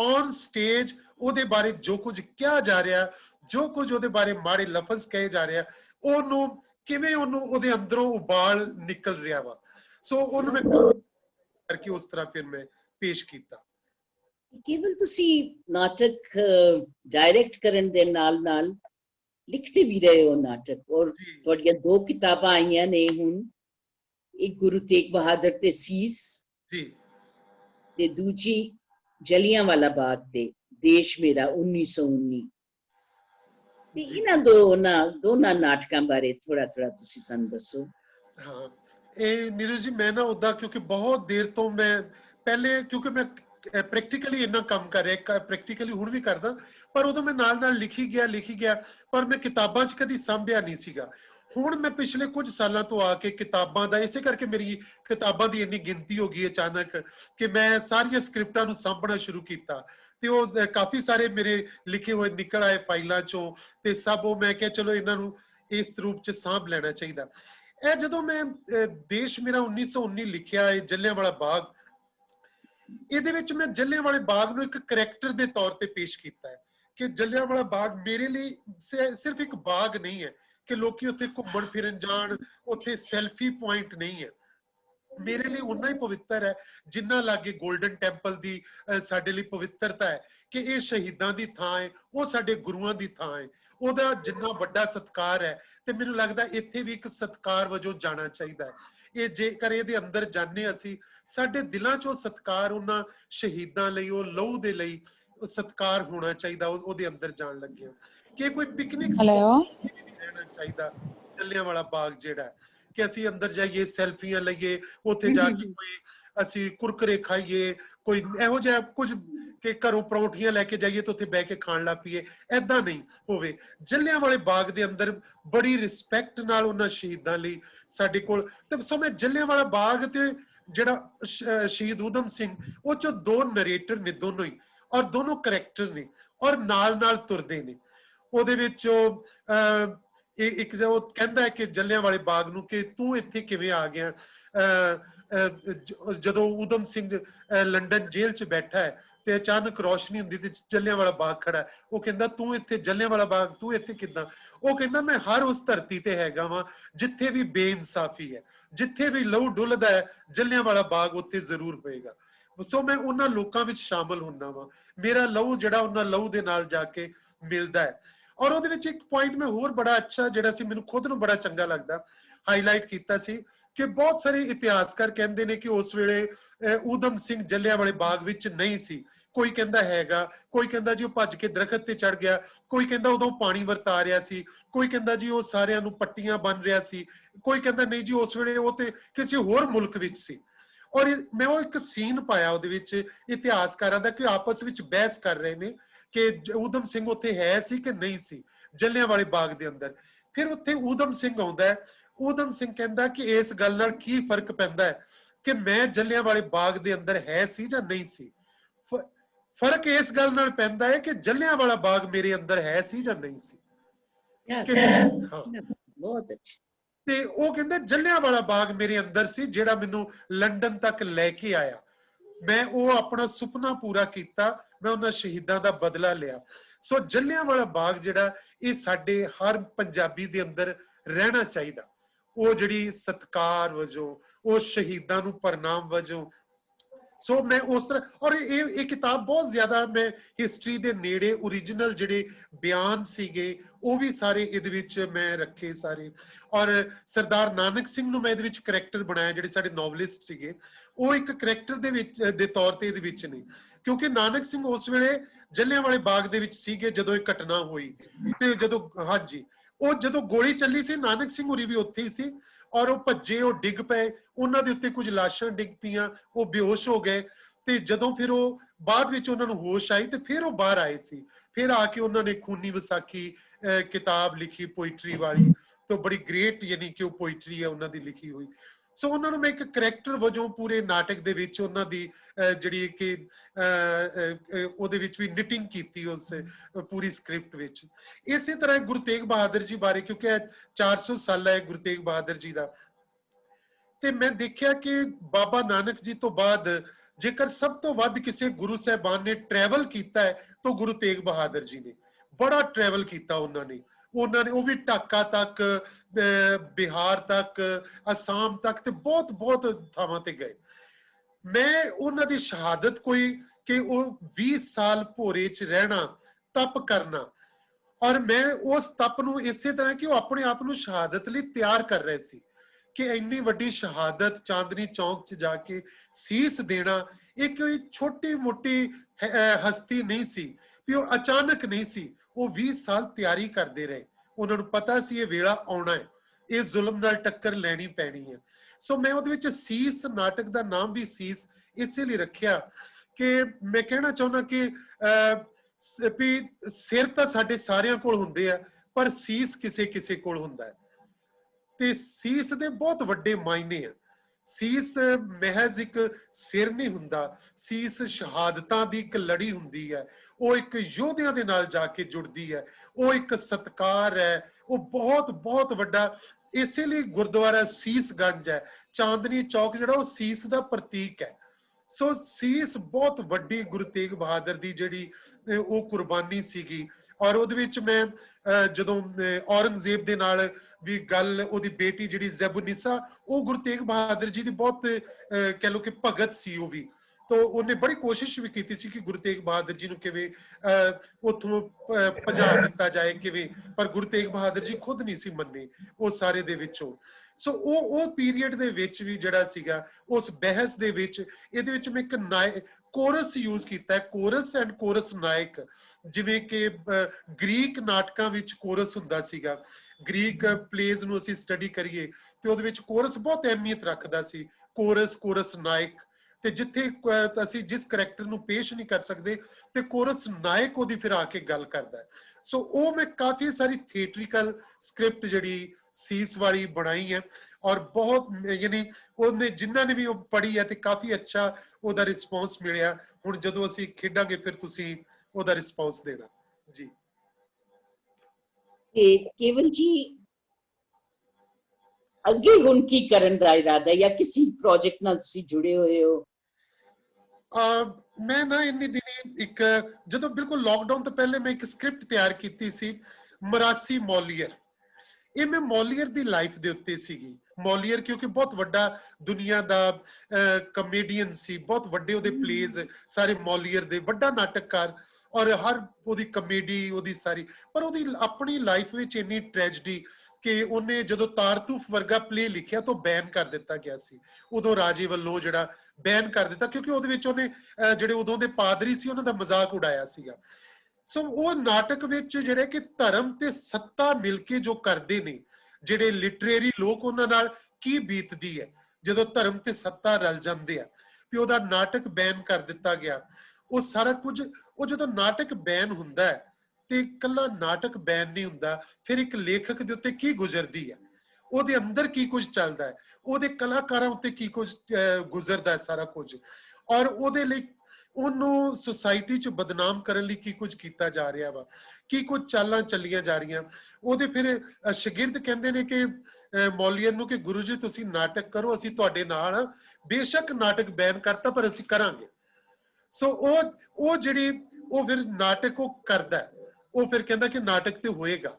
ਤਾਰਤੂਫ ਜਿਹੜਾ, ਉਹ ਫਿਰ ਤਾਰਤੂਫ ਦਾ ਸ਼ੋਅ ਰੱਖਦੇ ਆ ਰਾਜੇ ਤੱਕ, ਜਿੰਨੀ ਦੇਰ ਤੱਕ ਗੱਲ ਪਹੁੰਚਣੀ ਹੈ। ਉਹਦੇ ਸ਼ਾਗਿਰਦ ਕਹਿੰਦੇ ਕਿ ਤੁਸੀਂ ਸ਼ੋਅ ਕਰੋ, ਸ਼ੋਅ ਖਤਮ ਹੁੰਦੇ ਹੀ ਅਸੀਂ ਤੁਹਾਨੂੰ ਪਿਛਲੇ ਦਰਵਾਜ਼ੇ ਥਾਣੀ ਕੱਢ ਕੇ ਇੰਗਲੈਂਡ ਲੈ ਜਾਾਂਗੇ, ਅਸੀਂ ਵੀ ਅਸੀਂ ਤੁਹਾਨੂੰ ਬਚਾ ਲਾਂਗੇ, ਦੂਜੇ ਮੁਲਕ 'ਚ ਲੈ ਜਾਾਂਗੇ। ਪਰ ਜਿਉਂ ਹੀ ਨਾਟਕ ਖਤਮ ਹੁੰਦਾ ਹੈ ਔਰ ਉਹ ਸਿਖਰ ਤੇ ਹੁੰਦਾ ਹੈ ਤੇ ਉਹ ਮੌਲੀਅਰ ਜਿਹੜਾ ਉਹਦੇ ਵਿੱਚ ਮੇਨ ਰੋਲ ਕਰ ਰਿਹਾ ਹੈ, ਉਹ ਉਸ ਵੇਲੇ ਬਿਲਕੁਲ ਡ੍ਰੌਪ ਕਰ ਜਾਂਦਾ ਹੈ, ਖਤਮ ਹੋ ਜਾਂਦਾ ਹੈ ਸਟੇਜ ਦੇ ਉੱਤੇ, ਉਹ ਆਪਣੀ ਆਹੂਤੀ ਦੇ ਦਿੰਦਾ। ਯਾਨੀ ਉਹ ਇੱਕ ਨਾਟਕਕਾਰ ਦੀ ਜਿਹੜੀ ਪ੍ਰੋਟੈਸਟ ਹੈ, ਉਹਦੇ ਆਹੂਤੀ ਵਜੋਂ ਉਹਦੀ ਜਾਨ ਦੇਣੀ, ਔਨ ਸਟੇਜ ਖਤਮ ਹੋ ਜਾਣਾ, ਪਰ ਆਪਣਾ ਪ੍ਰੋਟੈਸਟ ਵੀ ਜਾਰੀ ਰੱਖਣਾ, ਆਪਣਾ ਨਾਟਕ ਵੀ ਖੇਡਣਾ। ਸੋ ਉਹਦੀ ਇੱਕ ਤਿਆਰੀ ਚੱਲ ਰਹੀ ਸੀਗੀ ਇਹਨਾਂ ਦਿਨਾਂ ਵਿੱਚ। ਬਹੁਤ ਸਾਰੇ ਹੋਰ ਪ੍ਰੋਜੈਕਟ ਸੀਗੇ, ਜਿਵੇਂ ਮੈਂ ਹੀਰ ਰਾਂਝਾ ਉੱਤੇ ਮੈਂ ਬਾਰ-ਬਾਰ ਕੰਮ ਕਰਦਾ, ਮੈਨੂੰ ਲੱਗਦਾ ਵਾਰਿਸ ਦੀ ਹੀਰ ਨੂੰ ਬਾਰ-ਬਾਰ ਖੇਡਿਆ ਜਾਣਾ ਚਾਹੀਦਾ ਵਾ। ਮੈਂ ਵਾਰਿਸ ਦੀ ਹੀਰ ਨੂੰ, ਔਰ ਮੇਰੇ ਬਹੁਤ ਸਾਰੇ ਕੁਝ ਲਿਟਰੇਰੀ ਹੋਰ ਵਰਕ ਸੀਗੇ ਤੇ ਮੈਂ ਉਹਦੇ ਵਿੱਚੋਂ ਦੀ ਗੁਜ਼ਰਦਾ ਪਿਆ ਸੀ, ਕੁਝ ਸਕ੍ਰਿਪਟਾਂ ਇਦਾਂ ਦੀਆਂ ਮੈਂ ਬਣਾ ਰਿਹਾ ਸੀਗਾ ਵੀ ਇਹ ਜਿਹੜੀ ਕਾਫੀ ਥੀਏਟ੍ਰਿਕਲ ਮੇਰਾ ਡਿਫਰੈਂਟ ਥੋੜਾ ਕੰਮ ਹੈ ਕਿ ਮੈਂ ਕਹਿ ਲਓ ਕਿ ਮੈਂ ਜਿਵੇਂ ਬਣੀ ਬਣਾਈ ਸਕ੍ਰਿਪਟ ਸ਼ਾਇਦ ਉਹਦੇ ਤੋਂ ਥੋੜਾ ਜਿਹਾ ਮੈਂ ਡਿਫਰੈਂਟਲੀ ਤੁਰਦਾ ਵਾਂ। ਕਿ ਕਈ ਵਾਰੀ ਮੇਰੇ ਬਾਰੇ ਕਿਹਾ ਜਾਂਦਾ ਕਿ ਕੇਵਲ ਧਾਲੀਵਾਲ ਜਿਹੜਾ ਕਿ ਉਹ ਸਕ੍ਰਿਪਟ ਦੀ ਸੱਤਾ ਨੂੰ ਵੰਗਾਰਦਾ ਹੈ, ਕਿ ਉਹ ਸਕ੍ਰਿਪਟ ਦੀ ਸੱਤਾ ਦੇ ਵਿੱਚੋਂ ਮੈਂ ਆਪਣੀ ਜਗ੍ਹਾ ਲੱਭਦਾ ਰਹਿਣਾ ਕਿ ਮੇਰੀ ਸਪੇਸ ਕਿੱਥੇ ਆ, as a designer, as a director, ਮੈਂ ਕਿੱਥੇ ਇਹਦੇ ਵਿੱਚ ਖੜਾ ਹੋਇਆ ਵਾਂ। ਸੋ ਉਹਦੇ ਵਿੱਚੋਂ ਮੈਂ ਆਪਣੀ ਸਪੇਸ ਲੱਭ ਕੇ ਫਿਰ ਮੈਂ ਕੁਝ ਕ੍ਰੀਏਟ ਕਰਨ ਦੀ ਕੋਸ਼ਿਸ਼ ਕਰਦਾ। ਸੋ ਮੈਂ ਜਿਹੜੇ ਟੈਕਸਟ ਦੇ ਪਿੱਛੇ ਸਬ ਟੈਕਸਟ ਹੁੰਦੀ ਹੈ, ਉੱਤੇ ਮੈਂ ਬਹੁਤ ਕੰਮ ਕਰਦਾ। ਸ਼ਾਇਦ ਮੈਂ ਟੈਕਸਟ ਤੇ ਉਹਨਾਂ ਕੰਮ ਨਾ ਕਰਾਂ, ਪਰ ਮੈਂ ਆਪਣੇ ਥਰੂ ਐਕਟਰਸ ਜਿਹੜਾ ਕਿ ਮੈਂ ਫਿਰ ਸਬ ਟੈਕਸਟ ਤੇ ਬਹੁਤ ਮੈਂ ਕੰਮ ਕਰਦਾ ਤੇ ਮੈਂ ਐਕਟਰਸ ਦੇ ਨਾਲ ਫਿਰ ਉਸੇ ਹੀ ਪ੍ਰੋਸੈਸ ਵਿੱਚ ਇੱਕ ਤੁਰਦਾ ਵੀ ਐਕਟਰਸ ਦੇ ਨਾਲ ਇਹ ਪ੍ਰੋਸੈਸ ਦੇ ਵਿੱਚ ਕੰਮ ਕੀਤਾ ਜਾਏ। ਜੀ ਇੱਕ ਨਾਟਕ ਦਾ ਜ਼ਿਕਰ ਮੈਂ ਹੋਰ ਕਰਨਾ ਚਾਹਾਂਗੀ।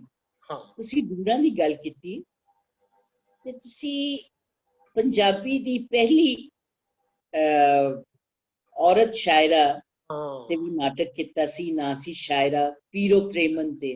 ਜੀ ਜੀ ਤੇ ਇਹ ਨਾਟਕ ਬੜਾ ਮਹੱਤਵਪੂਰਨ ਹੈ ਕਿਉਂਕਿ ਜਿਹੜੀ ਉਹਦੀ ਆਪਣੀ ਕਹਾਣੀ ਹੈ, ਉਹਦੀ ਸ਼ਾਇਰੀ ਹੈ, ਫਿਰ ਉਹ ਇੱਕ ਦਲਿਤ ਜੀ ਤਬਕੇ ਤੋਂ ਆ ਕੇ ਗੱਲ ਕਰਦੀ ਹੈ। ਤੇ ਇਹ ਨਾਟਕ ਤੁਸੀਂ ਕਿਸ ਤਰ੍ਹਾਂ ਹੈਂਡਲ ਕੀਤਾ? ਇਹ ਕਾਫੀ ਐਕਚੁਅਲੀ ਕਿਉਂਕਿ ਵੱਡੀ ਬਿਗ ਪ੍ਰੋਡਕਸ਼ਨ, ਬੜੀ ਬਿਗ ਕੈਨਵਸ ਵਾਲੀ ਪ੍ਰੋਡਕਸ਼ਨ ਸੀ। ਇਹਨੂੰ ਮੈਂ ਜਦੋਂ ਡਿਜ਼ਾਈਨ ਵੀ ਕੀਤਾ ਕਿ ਸਵਰਾਜ ਵੀਰ ਹੋਰਾਂ ਲਿਖਿਆ, ਪਹਿਲੇ ਡਾਕਟਰ ਸ਼ਹਿਰਯਾਰ ਹੋਰਾਂ ਵੀ ਇਹ ਨਾਟਕ ਲਿਖਿਆ ਸੀ, ਉਹ ਛੋਟੀ ਸਕ੍ਰਿਪਟ ਸੀ। ਫਿਰ ਸਵਰਾਜ ਵੀਰ ਨੇ ਬਹੁਤ ਵਿਸ਼ਾਲ ਕਹਿ ਲਓ ਕਿ ਇੱਕ ਕੈਨਵਸ ਵਾਲੀ ਸਕ੍ਰਿਪਟ ਬਣਾਈ, ਜਿਹਦੇ ਵਿੱਚ 40 ਦੇ ਕਰੀਬ ਗਾਣੇ ਸੀ ਉਹਦੇ ਵਿੱਚ ਸਾਰੇ। ਔਰ ਸਾਡੀ ਉਹ ਕੁੜੀ ਨੇ ਵੀ ਜਿਹਨੇ ਪੀਰੋ ਦਾ ਰੋਲ ਕੀਤਾ, ਕੱਲ ਹੀ ਅਜੇ ਮੈਂ ਉਹਦੇ ਨਾਲ ਇੰਟਰਵਿਊ ਕਰ ਰਿਹਾ ਸੀ, ਉਹ ਹੁਣ ਬੜੀ ਫੇਮਸ ਫਿਲਮ ਐਕਟਰੈਸ ਹੈ ਮੰਨਤ ਸਿੰਘ, ਉਹਨੇ ਉਹ ਰੋਲ ਕੀਤਾ ਸੀ ਸਾਡੇ ਨਾਟਕ ਦੇ ਵਿੱਚ। ਔਰ ਜੋ ਕਪਿਲ ਸ਼ਰਮਾ ਤੁਸੀਂ ਜਿਹੜੇ ਕਮੇਡੀਅਨ ਨੂੰ ਦੇਖਦੇ ਹੋ, ਉਹਨੇ ਵੀ ਉਸ ਨਾਟਕ 'ਚ ਰੋਲ ਕੀਤਾ ਸੀ। ਉਸ ਮੇਰਾ ਐਕਟਰ ਸੀ ਉਦੋਂ, ਕਪਿਲ ਮੇਰੇ ਨਾਲ ਕੋਲ ਕੰਮ ਕਰਦਾ ਸੀ। ਸੋ ਇਹ ਇੱਕ ਪ੍ਰੋਡਕਸ਼ਨ, ਮੈਂ ਜਦੋਂ ਉਹਨੂੰ ਦੇਖਿਆ ਮੈਂ ਕਿਹਾ ਉਹਦੇ ਵਿੱਚ ਕੋਈ ਬਾਰ-ਬਾਰ ਸੈੱਟ ਚੇਂਜ ਹੁੰਦੇ ਸੀ, ਔਰ ਮੈਂ ਬੜਾ ਫੈਬਰਿਕ ਉਦੋਂ ਯੂਜ਼ ਕੀਤਾ ਸੀ ਉਹਦੇ ਵਿੱਚ, ਬੜਾ ਡਿਫਰੈਂਟ ਕਾਈਂਡ ਫੈਬਰਿਕ, ਜੰਗਲ ਨੂੰ ਫੈਬਰਿਕ ਦੇ ਨਾਲ ਕ੍ਰੀਏਟ ਕਰਨਾ, ਰੇਤ ਦਾ ਇੱਕ ਸਮੁੰਦਰ ਹੈ ਪੂਰੇ ਦਾ ਪੂਰਾ, ਉਹ ਵੀ ਮੈਂ ਫੈਬਰਿਕ ਨਾਲ ਕ੍ਰੀਏਟ ਕੀਤਾ। ਔਰ ਉਹ ਇੱਕ ਮਹਾਰਾਜਾ ਰਣਜੀਤ ਸਿੰਘ ਦਾ ਮਹਿਲ ਹੈ ਉਹਦੇ ਵਿੱਚ, ਬੜਾ ਉਹ ਵੀ ਫੈਬਰਿਕ ਔਰ ਦੀਵਿਆਂ ਦੇ ਨਾਲ ਉਸ ਨੂੰ ਕ੍ਰੀਏਟ ਕੀਤਾ।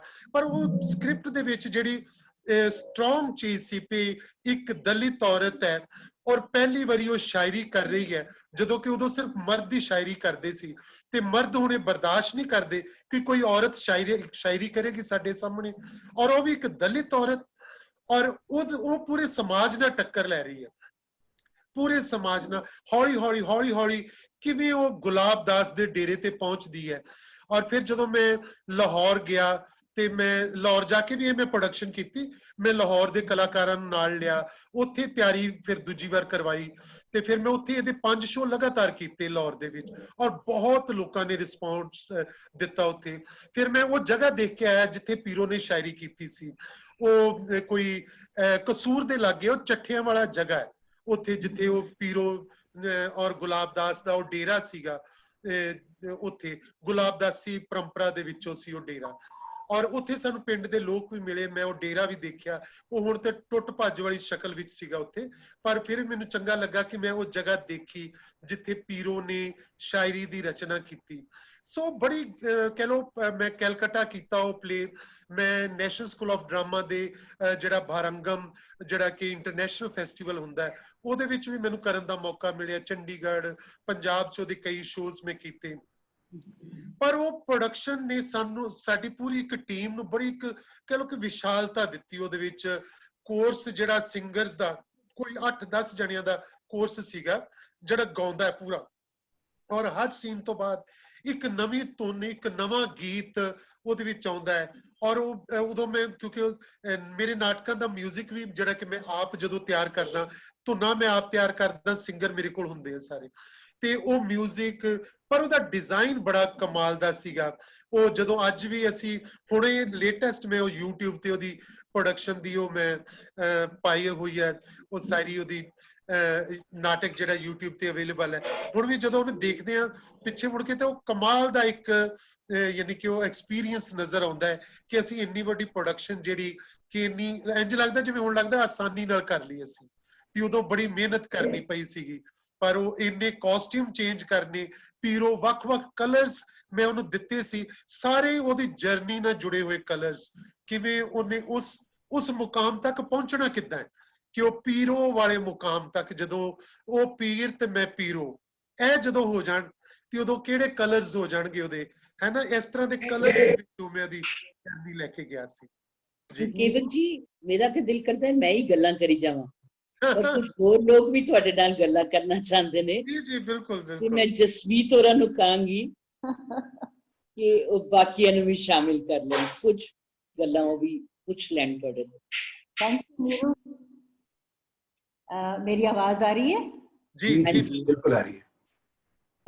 ਕੇਵਲ ਜੀ ਤੁਹਾਡੇ ਲਈ ਤੇ ਮੈਨੂੰ ਇੰਨਾ ਯਾਦ ਹੈ ਕਿ ਇੱਕ ਵਾਰੀ ਸਾਡੀ ਸਾਰਿਆਂ ਦੀ ਮੀਟਿੰਗ ਹੋ ਰਹੀ ਸੀ, ਡਿਪਟੀ ਕਮਿਸ਼ਨਰ ਦੇ ਨਾਲ ਕੋਈ ਇਸ਼ੂ ਹੋ ਰਿਹਾ ਸੀ ਤੇ ਸਾਰੇ ਆਪਣਾ ਆਪਣਾ ਪ੍ਰੋਫੈਸ਼ਨ ਬੋਲ ਰਹੇ ਸੀ, ਮੈਂ ਇਹ ਕਰਨਾ, ਮੈਂ ਉਹ ਕਰਨਾ, ਬੜੇ ਲੋਕ ਸੀਗੇ।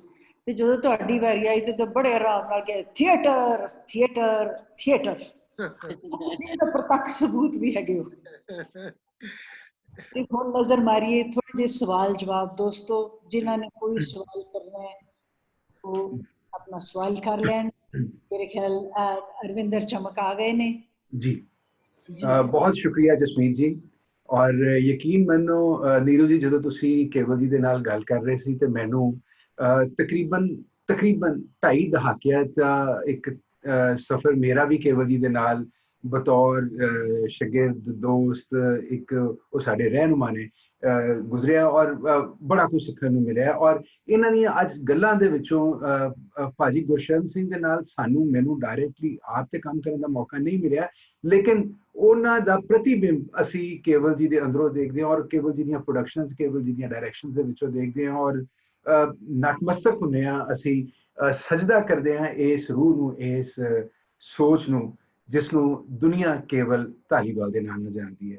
ਮੈਂ ਗੁਰਸ਼ਰਨ ਭਾਜੀ ਦੇ ਬੜੇ ਹੀ ਨਾਟਕ ਦੇਖੇ ਨੇ।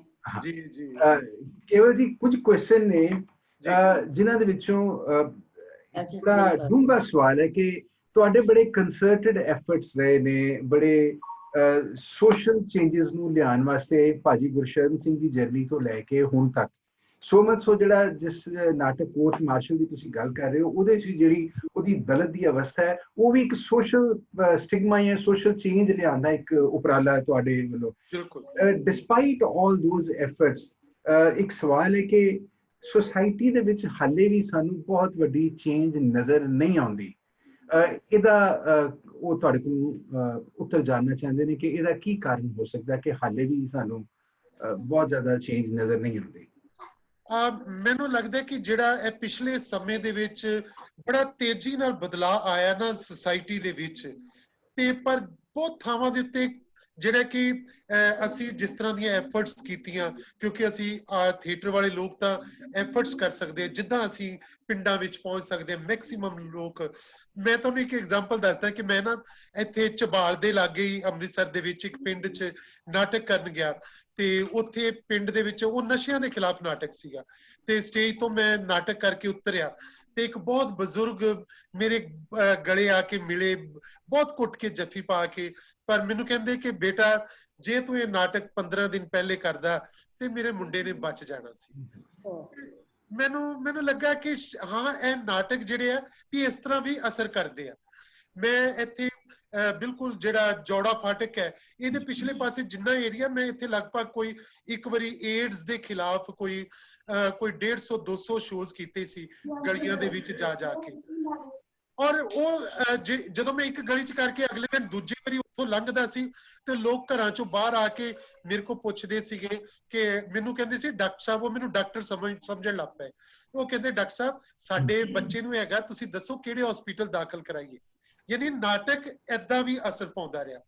ਪਰ ਮੈਨੂੰ ਲੱਗਦਾ ਕਿ ਸਾਨੂੰ ਅਜੇ ਵੀ ਬਹੁਤ ਐਫਰਟਸ ਦੀ ਲੋੜ ਹੈ ਕਿ ਥਰੂ ਥੀਏਟਰ, ਥਰੂ ਮਿਊਜ਼ਿਕ, ਕਿਉਂਕਿ ਜਿੰਨੀਆਂ ਜਿਹੜੀਆਂ ਸੋਸ਼ਲ ਮੀਡੀਆ ਨੇ ਜੋ ਚੇਂਜਸ ਲਿਆਂਦੀਆਂ ਨੇ ਸੋਸਾਇਟੀ ਦੇ ਵਿੱਚ, ਔਰ ਮੈਕਸਿਮਮ ਜਿੰਨਾ ਐਜੂਕੇਸ਼ਨ ਦੀ ਲੋੜ ਹੈ ਤੇ ਐਜੂਕੇਸ਼ਨ ਵਾਲੇ ਹਿੱਸੇ ਵਿੱਚ ਮੈਨੂੰ ਲੱਗਦਾ ਕਿ ਅਗਰ ਚੇਂਜਸ ਆਉਂਦੀਆਂ ਨੇ ਤਾਂ ਸੋਸਾਇਟੀ ਦੇ ਵਿੱਚ ਬਹੁਤ ਵੱਡੀ ਚੇਂਜ ਆਏਗੀ ਔਰ ਇਹਦੇ ਲਈ ਐਫਰਟਸ ਕਰਦੇ ਰਹਿਣਾ ਚਾਹੀਦਾ। ਬਿਲਕੁਲ, ਮੇਰਾ ਖਿਆਲ ਤੁਹਾਡੀ ਗੱਲ ਨਾਲ ਜਿਨ੍ਹਾਂ ਦਾ ਸਵਾਲ ਸੀ ਉਹ ਬਿਲਕੁਲ ਸਹਿਮਤ ਹੋਣਗੇ ਔਰ ਉਹਨਾਂ ਦਾ ਜਵਾਬ ਪਹੁੰਚ ਗਿਆ ਇਸ ਗੱਲ ਦਾ ਕਿ ਅਸੀਂ ਬਤੌਰ ਰੰਗਮੰਚ ਤੋਂ ਜੋ ਕਰ ਸਕਦੇ ਹਾਂ ਉਹ ਅਸੀਂ ਕਰਦੇ ਰਹਿਣਾ ਔਰ ਕਰਦੇ ਹੀ ਰਵਾਂਗੇ ਔਰ ਜ਼ਿੰਦਗੀ ਭਰ ਆਖਰੀ ਸਾਹ ਤੱਕ ਕਰਦੇ ਰਵਾਂਗੇ। ਔਰ ਉਮੀਦ ਵੀ ਹੈ ਕਿ ਆਖਰੀ ਸਾਹ ਵੀ ਮੰਚ ਦੇ ਉੱਤੇ ਹੀ ਆਏ ਤੇ ਜ਼ਿੰਦਗੀ ਸੰਪੂਰਨ ਬਣੀ ਜਾਂਦੀ ਹੈ। ਮੈਨੂੰ ਨਾ ਚਮਕ ਸਾਹਿਬ ਜਦੋਂ ਅਸੀਂ ਇੱਥੇ ਹੈਰੀਟੇਜ ਫੈਸਟੀਵਲ ਕਰਦੇ ਸੀ ਤੇ ਮੈਨੂੰ ਪਹਿਲਾ ਫੈਸਟੀਵਲ ਕੀਤਾ ਤੇ ਮੈਨੂੰ ਇੱਕ ਪੱਤਰਕਾਰ ਕਹਿੰਦੇ ਕਿ ਲੋਕ ਤੇ ਆਉਂਦੇ ਨਹੀਂ ਹੈ ਵੀ ਤੁਸੀਂ ਮੇਲੇ ਲਾ ਕੇ ਬੈਠੇ ਹੋ, ਲੋਕ ਤੇ ਆਉਂਦੇ ਨਹੀਂ। ਮੈਂ ਕਿਹਾ ਮੈਂ ਇਸੇ ਕਰਕੇ ਮੇਲੇ ਲਾ ਰਿਹਾ ਕਿ ਲੋਕ ਘਰਾਂ ਚੋਂ ਬਾਹਰ ਨਿਕਲਣ, ਲੋਕ ਆਉਣ ਮੇਲਿਆਂ 'ਚ। ਹੁਣ ਲੋਕ ਨਹੀਂ ਆਉਂਦੇ ਤੇ ਮੇਲੇ ਲਾਉਣੇ ਬੰਦ ਕਰ ਦਈਏ। ਅਸੀਂ ਤਾਂ ਮੇਲੇ ਲਾਵਾਂਗੇ, ਅਸੀਂ ਬਾਰ-ਬਾਰ ਦੱਸਾਂਗੇ ਕਿ ਮੇਲਿਆਂ ਦੀ ਇੰਪੋਰਟੈਂਸ ਕੀ ਹੈ, ਸੁਸਾਇਟੀ ਵਿੱਚ ਕੀ ਰੋਲ ਅਦਾ ਕਰਦੇ ਨੇ ਮੇਲੇ ਜਿਹੜੇ, ਕਿੱਦਾਂ ਸੁਸਾਇਟੀ ਨੂੰ ਤੁਸੀਂ ਇੱਕ ਦੂਜੇ ਦੇ ਨੇੜੇ ਹੁੰਦੇ ਹੋ, ਇੱਕ ਦੂਜੇ ਨੂੰ ਜਾਣਦੇ ਹੋ ਜਦੋਂ ਮੇਲਿਆਂ ਚ ਆਉਂਦੇ ਹੋ। ਮੇਲਿਆਂ ਦੀ ਬਹੁਤ ਵੱਡੀ ਇੰਪੋਰਟੈਂਸ ਹੈ। ਸੋ ਇਸ ਕਰਕੇ ਮੈਂ ਕਿਹਾ ਮੈਂ ਤਾਂ ਮੇਲੇ ਬਾਰ-ਬਾਰ ਲਾਉਂਦਾ ਰਵਾਂਗਾ। ਸੋ ਮੇਲੇ ਲਾਉਣੇ ਬੰਦ ਨਹੀਂ ਕਰਾਂਗੇ ਕਿ ਜੇ ਅੱਜ ਕੁਝ ਘੱਟ ਲੋਕ ਆਏ ਤੇ ਮੇਲੇ ਬੰਦ ਕਰ ਦਈਏ। ਮੈਂ ਇਸੇ ਲਈ ਮੇਲੇ ਲਾ ਰਿਹਾ ਕਿ ਲੋਕ ਆਉਣ, ਬਾਰ-ਬਾਰ ਆਉਣ ਮੇਲਿਆਂ ਦੇ ਵਿੱਚ। ਬੇਸ਼ੱਕ। ਇੱਕ ਡਾਕਟਰ ਗੁਰੂਪਦੇਸ਼ ਨੇ ਯੂਨੀਵਰਸਿਟੀ ਤੋਂ, ਉਹਨਾਂ ਦਾ ਸਵਾਲ ਹੈ ਕਿ you have the right spirit of highly socially awakened artist. Would you like to call yourself as a late progressive performer? ਹਾਂ ਬਿਲਕੁਲ ਬਿਲਕੁਲ ਬਿਲਕੁਲ ਤੁਸੀਂ ਇੱਕੋ ਕਿ ਵਾਕਈ ਅਸੀਂ ਹੁਣ ਜਦੋਂ ਇੰਨਾ ਕੰਮ ਕਰ ਰਹੇ ਹੋਈਏ ਕਿ ਇਸ ਤਰ੍ਹਾਂ ਦਾ ਇੱਕ ਵੀ ਇਹ ਸੁਸਾਇਟੀ ਨੂੰ ਇਦਾਂ ਇਹ ਅਸੀਂ ਚੇਂਜ ਕਰ ਰਹੇ ਹਾਂ ਬੜੀ ਕਮਿਟਮੈਂਟ ਨਾਲ, ਤਾਂ ਕਹਿ ਸਕਦੇ ਹੋ ਬਿਲਕੁਲ। ਬਿਲਕੁਲ। ਔਰ ਤੁਸੀਂ ਸਾਡੇ ਲਈ ਸਾਰਿਆਂ ਦੀ ਇੱਕ ਪ੍ਰੇਰਨਾ ਹੋ ਔਰ ਇੰਸਪੀਰੇਸ਼ਨ ਹੋ। ਇਹ ਗੱਲ ਮੈਂ ਕੋਈ ਵਡਿਆਈ ਦੇ ਤੌਰ ਤੇ ਨਹੀਂ ਕਹਿ ਰਿਹਾ, ਇਹ ਗੱਲ ਮੇਰੀ ਰੂਹ ਤੋਂ ਇਹ ਨਿਕਲ ਕੇ ਮੇਰੇ ਲਫ਼ਜ਼ਾਂ ਦੇ ਰਾਹੀਂ ਮੇਰੀ ਆਵਾਜ਼ ਤੁਹਾਡੇ ਤੱਕ ਪਹੁੰਚ ਰਹੀ ਹੈ। ਇਹ ਸੱਚ ਪੁੱਛੋ ਅਸੀਂ ਖੁਸ਼ਕਿਸਮਤ ਹਾਂ ਕਿ ਅਸੀਂ ਇਕੱਠੇ ਹਾਂ ਔਰ ਅਸੀਂ ਇੱਕ ਸੋਚ ਦੇ ਨਾਲ ਇਸ ਸਮਾਜ ਵਾਸਤੇ ਕੁਝ ਕਰਨ ਦਾ, ਆਪਣੇ ਆਪ ਨੂੰ ਕੁਝ ਚੰਗਾ ਕਰਨ ਵਾਸਤੇ, ਆਪਣੇ ਆਪ ਦੇ ਅੰਦਰੋਂ ਕੁਝ ਚੰਗਾ ਵੇਖਣ ਵਾਸਤੇ ਇਹ ਸਾਡੇ ਉਪਰਾਲੇ ਨੇ। ਇੱਕ ਕੁਐਸਚਨ ਪ੍ਰੀਤੀ ਜੀ ਨੇ ਟਾਈਪ ਕੀਤਾ ਹੈ। I would request Preeti ji ਕਿ ਉਹ ਕੁਐਸਚਨ ਆਪ ਹੀ ਉਹ ਗੱਲ ਕरें कि theatre as a revolt, as a playwright, as a thinker. Preeti ji please. Arvinder ji आप बात कीजिए। कि is this getting diluted in our commercial times? कि theater as a revolt, as a playwright, as a thinker, as a chronicle, as a mirror, ਕਿਸੇ ਤਰ੍ਹਾਂ ਤੁਹਾਨੂੰ ਮਹਿਸੂਸ ਹੋ ਰਿਹਾ ਕਿ ਇਹ ਕਮਰਸ਼ੀਅਲ ਟਰਮਸ ਦੇ ਵਿੱਚ ਆ ਕੇ ਇਹ ਆਪਣੀ ਜਿਹੜਾ ਬੇਸਿਕ ਐਸੈਂਸ ਹੈ, ਬੇਸਿਕ ਜਿਹੜੀ ਉਹਦੀ ਤਾਕਤ ਹੈ, ਉਹਨੂੰ ਡਾਇਲੂਟ ਹੋ ਰਿਹਾ, ਅਸੀਂ ਦੇਖ ਰਹੇ ਹਾਂ, ਨਜ਼ਰ ਸਾਡੀ ਜਾ ਰਹੀ ਹੈ ਇਸ ਜਗ੍ਹਾ ਤੇ? ਨਹੀਂ, ਇਹਦੇ ਵਿੱਚ ਨਾ ਦੋ ਤਿੰਨ ਚੀਜ਼ਾਂ ਨੇ। ਇੱਕ ਤਾਂ ਕਮਰਸ਼ੀਅਲ ਹੋਣਾ ਇਜ਼ ਟੋਟਲੀ ਡਿਫਰੈਂਟ ਔਰ ਇੱਕ ਪ੍ਰੋਫੈਸ਼ਨਲ ਹੋਣਾ ਟੋਟਲੀ ਡਿਫਰੈਂਟ। ਕਿ ਮੈਨੂੰ ਲੱਗਦਾ ਜਦੋਂ ਅਸੀਂ ਪ੍ਰੋਫੈਸ਼ਨਲ ਹੋਣ ਤੱਕ ਰਹਿੰਦੇ ਹਾਂ ਫਿਰ ਤਾਂ ਕਾਫੀ ਕੁਝ ਬਚਿਆ ਰਹਿੰਦਾ ਹੈ। ਕਿ ਥੀਏਟਰ ਦੇ ਵਿੱਚੋਂ ਅਗਰ ਮੈਂ ਆਪਣੀ ਗੱਲ ਕਰਾਂ ਕਿ ਮੈਂ ਜੇਕਰ ਮੈਨੂੰ 42 ਸਾਲ ਹੋ ਗਏ ਥੀਏਟਰ ਕਰਦੇ ਆ, 42 ਇਅਰਸ ਯਾਨੀ ਲੌਂਗ ਜਰਨੀ, ਪਰ ਉਹਦੇ ਚੋਂ ਪਿਛਲੇ 30 ਸਾਲ ਮੈਂ ਸਿਰਫ ਥੀਏਟਰ ਦੀ ਕਹਿ ਲਓ ਕਿ ਥੀਏਟਰ ਦੇ ਉੱਤੇ ਮੈਂ ਜ਼ਿੰਦਾ ਆ। ਥੀਏਟਰ ਹੀ ਮੇਰਾ ਰੁਜ਼ਗਾਰ ਹੈ, ਥੀਏਟਰ ਮੇਰੀ ਦੁਨੀਆ ਹੈ ਕਿ ਹਰ ਵੇਲੇ ਮੈਂ ਜੀਂਦਾ ਮਰਦਾ ਖਾਂਦਾ ਪੀਂਦਾ ਹਰ ਵੇਲੇ ਥੀਏਟਰ ਇਹਦੇ ਵਿੱਚ ਹੀ ਆ। ਤੇ ਮੈਨੂੰ ਲੱਗਦਾ ਕਿ ਉਸ ਦੇ ਬਾਵਜੂਦ ਵੀ ਜਿਹੜੀ ਮੇਰੀ ਸੋਸ਼ਲ ਕਮਿਟਮੈਂਟ ਹੈ ਜਿਹੜੀ ਕਿ ਉਹ ਮੇਰੀ ਘੱਟ ਨਹੀਂ ਹੋਈ। ਉਹ ਮੈਂ ਚਾਹੇ ਉਹ ਮੇਰੇ ਖਿਆਲ ਸ਼ਾਇਦ ਜ਼ਿਆਦਾ ਵਧੀ ਹੈ, ਪਰ ਮੈਂ ਪ੍ਰੋਫੈਸ਼ਨਲ ਹੋਣ ਦੇ ਨਾਲ ਮੈਂ ਪਰਫੈਕਸ਼ਨ ਦੇ ਉੱਤੇ ਬਹੁਤ ਜ਼ੋਰ ਦਿੱਤਾ ਕਿ ਥੀਏਟਰ ਦੀਆਂ ਜਿਹੜੀਆਂ ਬੇਸਿਕ ਨੀਡਸ ਨੇ, ਜਿਹੜੀਆਂ ਬੇਸਿਕ, ਚਾਹੇ ਉਹ ਐਜ਼ ਏ ਡਿਜ਼ਾਈਨਰ ਹੋਣ, ਚਾਹੇ ਉਹ ਆਡੀਟੋਰੀਅਮ, ਓਪਨ ਏਅਰ ਥੀਏਟਰ, ਕਿਸੇ ਵੀ ਤਰ੍ਹਾਂ ਦਾ ਕਿ ਐਕਟਰਸ ਇਹਨੂੰ ਨਾਲ ਲੈ ਕੇ ਜਿਹੜਾ ਉਹਨਾਂ ਦੀ ਟ੍ਰੇਨਿੰਗ ਨੂੰ ਨਾਲ ਲੈ ਕੇ ਉਹ ਸਾਰੀਆਂ ਚੀਜ਼ਾਂ ਨੂੰ, ਮੇਰੇ ਖਿਆਲ ਜੇਕਰ ਤੇ ਤੁਸੀਂ ਉਸ ਕਮਿਟਮੈਂਟ ਨਾਲ ਤੁਰੇ ਰਹਿੰਦੇ ਹੋ ਤਾਂ ਫਿਰ ਸਾਡੇ ਕਿਸੇ ਵੀ ਸੋਸ਼ਲ ਉਹਨਾਂ ਵੈਲਿਊਜ਼ ਨੂੰ, ਸਾਡੀ ਸੋਸ਼ਲ ਕਮਿਟਮੈਂਟ ਨੂੰ ਕੋਈ ਖਤਰਾ ਨਹੀਂ ਹੁੰਦਾ। ਜਦੋਂ ਅਸੀਂ ਮੈਂ ਇੱਕ ਗੱਲ ਤੇ ਹੋਰ ਯਕੀਨ ਕਰਦਾ ਹੁੰਦਾ ਕਿ ਸਾਨੂੰ ਟ੍ਰੇਨਿੰਗ ਲੈਣੀ ਚਾਹੀਦੀ, ਥੀਏਟਰ ਦੇ ਵਿੱਚ ਟ੍ਰੇਨਡ ਹੋਣਾ ਚਾਹੀਦਾ, ਚਾਹੇ ਤੁਸੀਂ ਥਰੂ ਵਰਕਸ਼ਾਪ ਹੋਵੋ, ਚਾਹੇ ਤੁਸੀਂ ਕਿਸੇ ਡਿਪਾਰਟਮੈਂਟ 'ਚ ਜਾ ਕੇ ਹੋਵੋ, ਜਿੱਦਾਂ ਬਾਕੀ ਲੋਕ ਟ੍ਰੇਨਿੰਗ ਲੈਂਦੇ ਆ ਐਜੂਕੇਸ਼ਨ ਵਾਸਤੇ। ਜਿਵੇਂ ਪ੍ਰੋਫੈਸਰ ਬਣਨ ਲਈ ਤੁਸੀਂ B.Ed, M.Ed ਕਰਦੇ ਹੋ, PhDਆਂ ਕਰਦੇ ਹੋ ਔਰ ਹੋਰ ਸਾਰੇ ਸਬਜੈਕਟ ਪੜ੍ਹਦੇ ਹੋ, ਡਾਕਟਰ ਬਣਨ ਲਈ MBBS ਕਰਦੇ ਹੋ, ਇੰਜੀਨੀਅਰ ਬਣਨ ਵਾਸਤੇ ਤੁਸੀਂ B.Tech ਕਰਦੇ ਹੋ, M.Tech ਕਰਦੇ ਹੋ, ਤੇ ਫਿਰ ਤੁਸੀਂ ਥੀਏਟਰ ਵਾਸਤੇ ਕਿਉਂ ਨਹੀਂ? ਥੀਏਟਰ ਵੀ ਉਨਾ ਹੀ ਇੱਜ਼ਤ ਵਾਲੇ ਗੱਲ ਹੈ ਕਿ ਮੈਂ ਸਮਝਦਾ ਕਿ ਪੂਰੀ ਇੱਕ ਸਾਇੰਸ ਹੈ। ਥੀਏਟਰ ਵੀ ਉਸ ਤਰ੍ਹਾਂ ਦੀ ਇਜਾਦ ਹੈ ਜਿਵੇਂ ਕਦੀ ਕਿਸੇ ਵੇਲੇ ਨੇ ਦੋ ਪੱਥਰ ਰਗੜ ਕੇ ਅੱਗ ਕੱਢੀ ਸੀ ਨਾ, ਕਿ ਕੋਈ ਇਜਾਦ ਕੀਤੀ ਸੀ ਅੱਗ ਦੀ, ਉਸ ਤਰ੍ਹਾਂ ਦਾ ਹੀ ਥੀਏਟਰ ਹੈ। ਸੋ ਇਹ ਮੇਰਾ ਖਿਆਲ ਹੈ ਕਿ ਸਾਡੀ ਸੋਸ਼ਲ ਕਮਿਟਮੈਂਟ ਜੇ ਖਤਮ ਹੋਏਗੀ ਤਾਂ ਥੀਏਟਰ ਖਤਮ ਹੋ ਜਾਏਗਾ, ਥੀਏਟਰ ਜ਼ਿੰਦਾ ਨਹੀਂ ਰਹੇਗਾ। ਥੀਏਟਰ ਜ਼ਿੰਦਾ ਹੀ ਤਾਂ ਹੈ ਜੇ ਅਸੀਂ ਸੋਸ਼ਲ ਕਮਿਟਮੈਂਟ ਰੱਖਦੇ ਹਾਂ। ਬੇਸ਼ੱਕ ਬੇਸ਼ੱਕ, ਮੈਂ ਇਸ ਗੱਲ ਨਾਲ 100% ਮੁਤਫਿਕ ਹਾਂ। ਔਰ ਤੁਹਾਡੀਆਂ ਇਹ ਸਾਰੀਆਂ ਗੱਲਾਂ ਸ਼ਾਇਦ ਜੇ ਟੈਕਨੋਲੋਜੀ ਨੂੰ ਰਿਕਾਰਡ ਕਰ ਰਹੀ ਹੈ ਤੇ ਸਾਡੇ ਆਉਣ ਵਾਲੀਆਂ ਜਨਰੇਸ਼ਨ ਵਾਸਤੇ ਵੀ ਇਹ ਇੱਕ ਪ੍ਰੇਰਨਾ ਸਰੋਤ ਬਣੇਗਾ। ਸਾਡੀ ਪ੍ਰਭਾ ਖੇਤਾਨ ਫਾਊਂਡੇਸ਼ਨ ਤੇ ਮਾਝਾ ਹਾਊਸ ਦੇ ਵਿੱਚ ਇੱਕ ਖਾਸ ਸਾਡੀ ਪ੍ਰਥਾ ਵੀ ਹੈ, ਸਾਡਾ ਸੁਭਾਅ ਵੀ ਹੈ ਔਰ ਅਸੀਂ ਉਸ ਗੱਲ ਨੂੰ ਮੰਨਦੇ ਵੀ ਹਾਂ ਕਿ ਅਸੀਂ 60 ਮਿੰਟ ਦਾ ਸਫ਼ਰ 60 ਮਿੰਟਾਂ 'ਚ ਹੀ ਪੂਰਾ ਕਰਨਾ ਚਾਹੁੰਦੇ ਹਾਂ। ਔਰ ਅੱਜ ਦੇ 60 ਮਿੰਟ 5 ਮਿੰਟਾਂ 'ਚ ਕਿਵੇਂ ਨਿਕਲ ਗਏ ਨੇ, ਇਹ ਸ਼ਾਇਦ ਕੁਝ ਅਚੰਭੇ ਵਾਲੀ ਗੱਲ ਸੀ ਕਿ ਗੱਲ ਨਿੱਕੂ ਜੀ ਨੇ ਕਦੋਂ ਸ਼ੁਰੂ ਕੀਤੀ। ਨੀਰੂ ਜੀ ਨੇ ਉਸ ਤੁਹਾਡੀ 42 ਸਾਲ ਦੀ ਇਸ ਜੀਵਨੀ ਦੇ ਨਾਲ ਗੱਲਾਂ ਦੇ ਵਿੱਚ ਸਾਨੂੰ ਕਿਵੇਂ ਉਲਝਾ ਕੇ ਜਾਂ ਕਿਵੇਂ ਸੁਲਝਾ ਕੇ ਸਾਨੂੰ 60 ਮਿੰਟਾਂ ਦਾ ਤੇ ਪਤਾ ਵੀ ਨਹੀਂ ਚੱਲਿਆ। ਤੇ ਲੇਕਿਨ ਵਕਤ ਆਪਣੀ ਪਕੜ ਰੱਖਦਾ ਹੈ ਔਰ ਅਸੀਂ ਫਿਰ ਦੁਬਾਰਾ ਚਾਹਾਂਗੇ ਕਿ ਤੁਸੀਂ ਸਾਨੂੰ ਨਵਾਜੋ ਆ ਕੇ ਇਸ ਮਾਝਾ ਹਾਊਸ ਦੇ ਵਿਹੜੇ ਦੇ ਵਿੱਚ ਪ੍ਰਭਾ ਖੇਤਾਨ ਫਾਊਂਡੇਸ਼ਨ ਦੇ ਨਾਲ। ਔਰ ਉਮੀਦ ਕਰਦੇ ਹਾਂ ਕਿ ਛੇਤੀ ਦੁਨੀਆ ਤੋਂ ਇਹ ਕੋਰੋਨਾ ਵਾਇਰਸ ਦੀ ਜਿਹੜੀ ਮਹਾਮਾਰੀ ਪੈਂਡੈਮਿਕ ਚੱਲ ਰਹੀ ਹੈ, ਇਹ ਤੋਂ ਅਸੀਂ ਸਾਰੇ ਨਿਜਾਤ ਪਾਈਏ ਔਰ ਦੁਬਾਰਾ ਅਸੀਂ ਮੁੜ ਉਹਨਾਂ ਥੀਏਟ੍ਰਿਕਲ ਪ੍ਰੋਡਕਸ਼ਨ ਦੇ ਵਿੱਚ ਮੰਚ ਦੇ ਉੱਤੇ ਔਰ ਮਾਝਾ ਹਾਊਸ ਦੇ ਵਿਹੜੇ ਦੇ ਵਿੱਚ ਕੈਫੇ ਕਿਕਲੀ ਦੇ ਵਿੱਚ ਬੈਠ ਕੇ ਨੀਰੂ ਜੀ ਨੂੰ ਸੱਦ ਕੇ ਇਹਨਾਂ ਦੀ ਗੱਲ ਵਕੜੀ ਦਾ ਆਨੰਦ ਮਾਣੀਏ। ਔਰ ਤੁਹਾਨੂੰ ਸਾਰਿਆਂ ਨੂੰ ਤੁਹਾਡੇ ਕੋਲ ਬਹੁਤ ਖੂਬਸੂਰਤ ਮਾਝਾ ਹਾਊਸ ਹੈ ਤੇ ਆਈ ਵੁੱਡ ਲਾਈਕ ਕਿ ਕਦੀ ਤੁਸੀਂ ਉੱਥੇ ਨਾ ਕੋਈ ਸੋਲੋ ਪਰਫਾਰਮੈਂਸ ਫੈਸਟੀਵਲ ਕਰੋ ਕੁਝ, ਤੇ ਅਸੀਂ ਬਹੁਤ ਕੁਝ ਹੈਗਾ ਸੋਲੋ ਪਰਫਾਰਮੈਂਸ ਵਿੱਚ, ਬੜੀਆਂ ਅੱਛੀਆਂ ਪ੍ਰੋਡਕਸ਼ਨਸ ਨੇ ਅੱਧੇ ਘੰਟੇ ਦੀਆਂ ਇਸ ਤਰ੍ਹਾਂ ਦੀਆਂ, ਤੁਸੀਂ ਜ਼ਰੂਰ ਉੱਥੇ ਰੱਖੋ ਛੋਟੀ ਜੀ ਜਗ੍ਹਾ ਤੇ, ਬੜਾ ਕੰਪੈਕਟ ਵਿੱਚ ਬੜਾ ਮਜ਼ਾ ਆਏਗਾ। And up to वो बाहर we've got the stage also, stage बन गया है, it hasn't still been used, वो तो inauguration होनी चाहिए with your festival। बिल्कुल हाँ जी बिल्कुल, as soon as this is possible।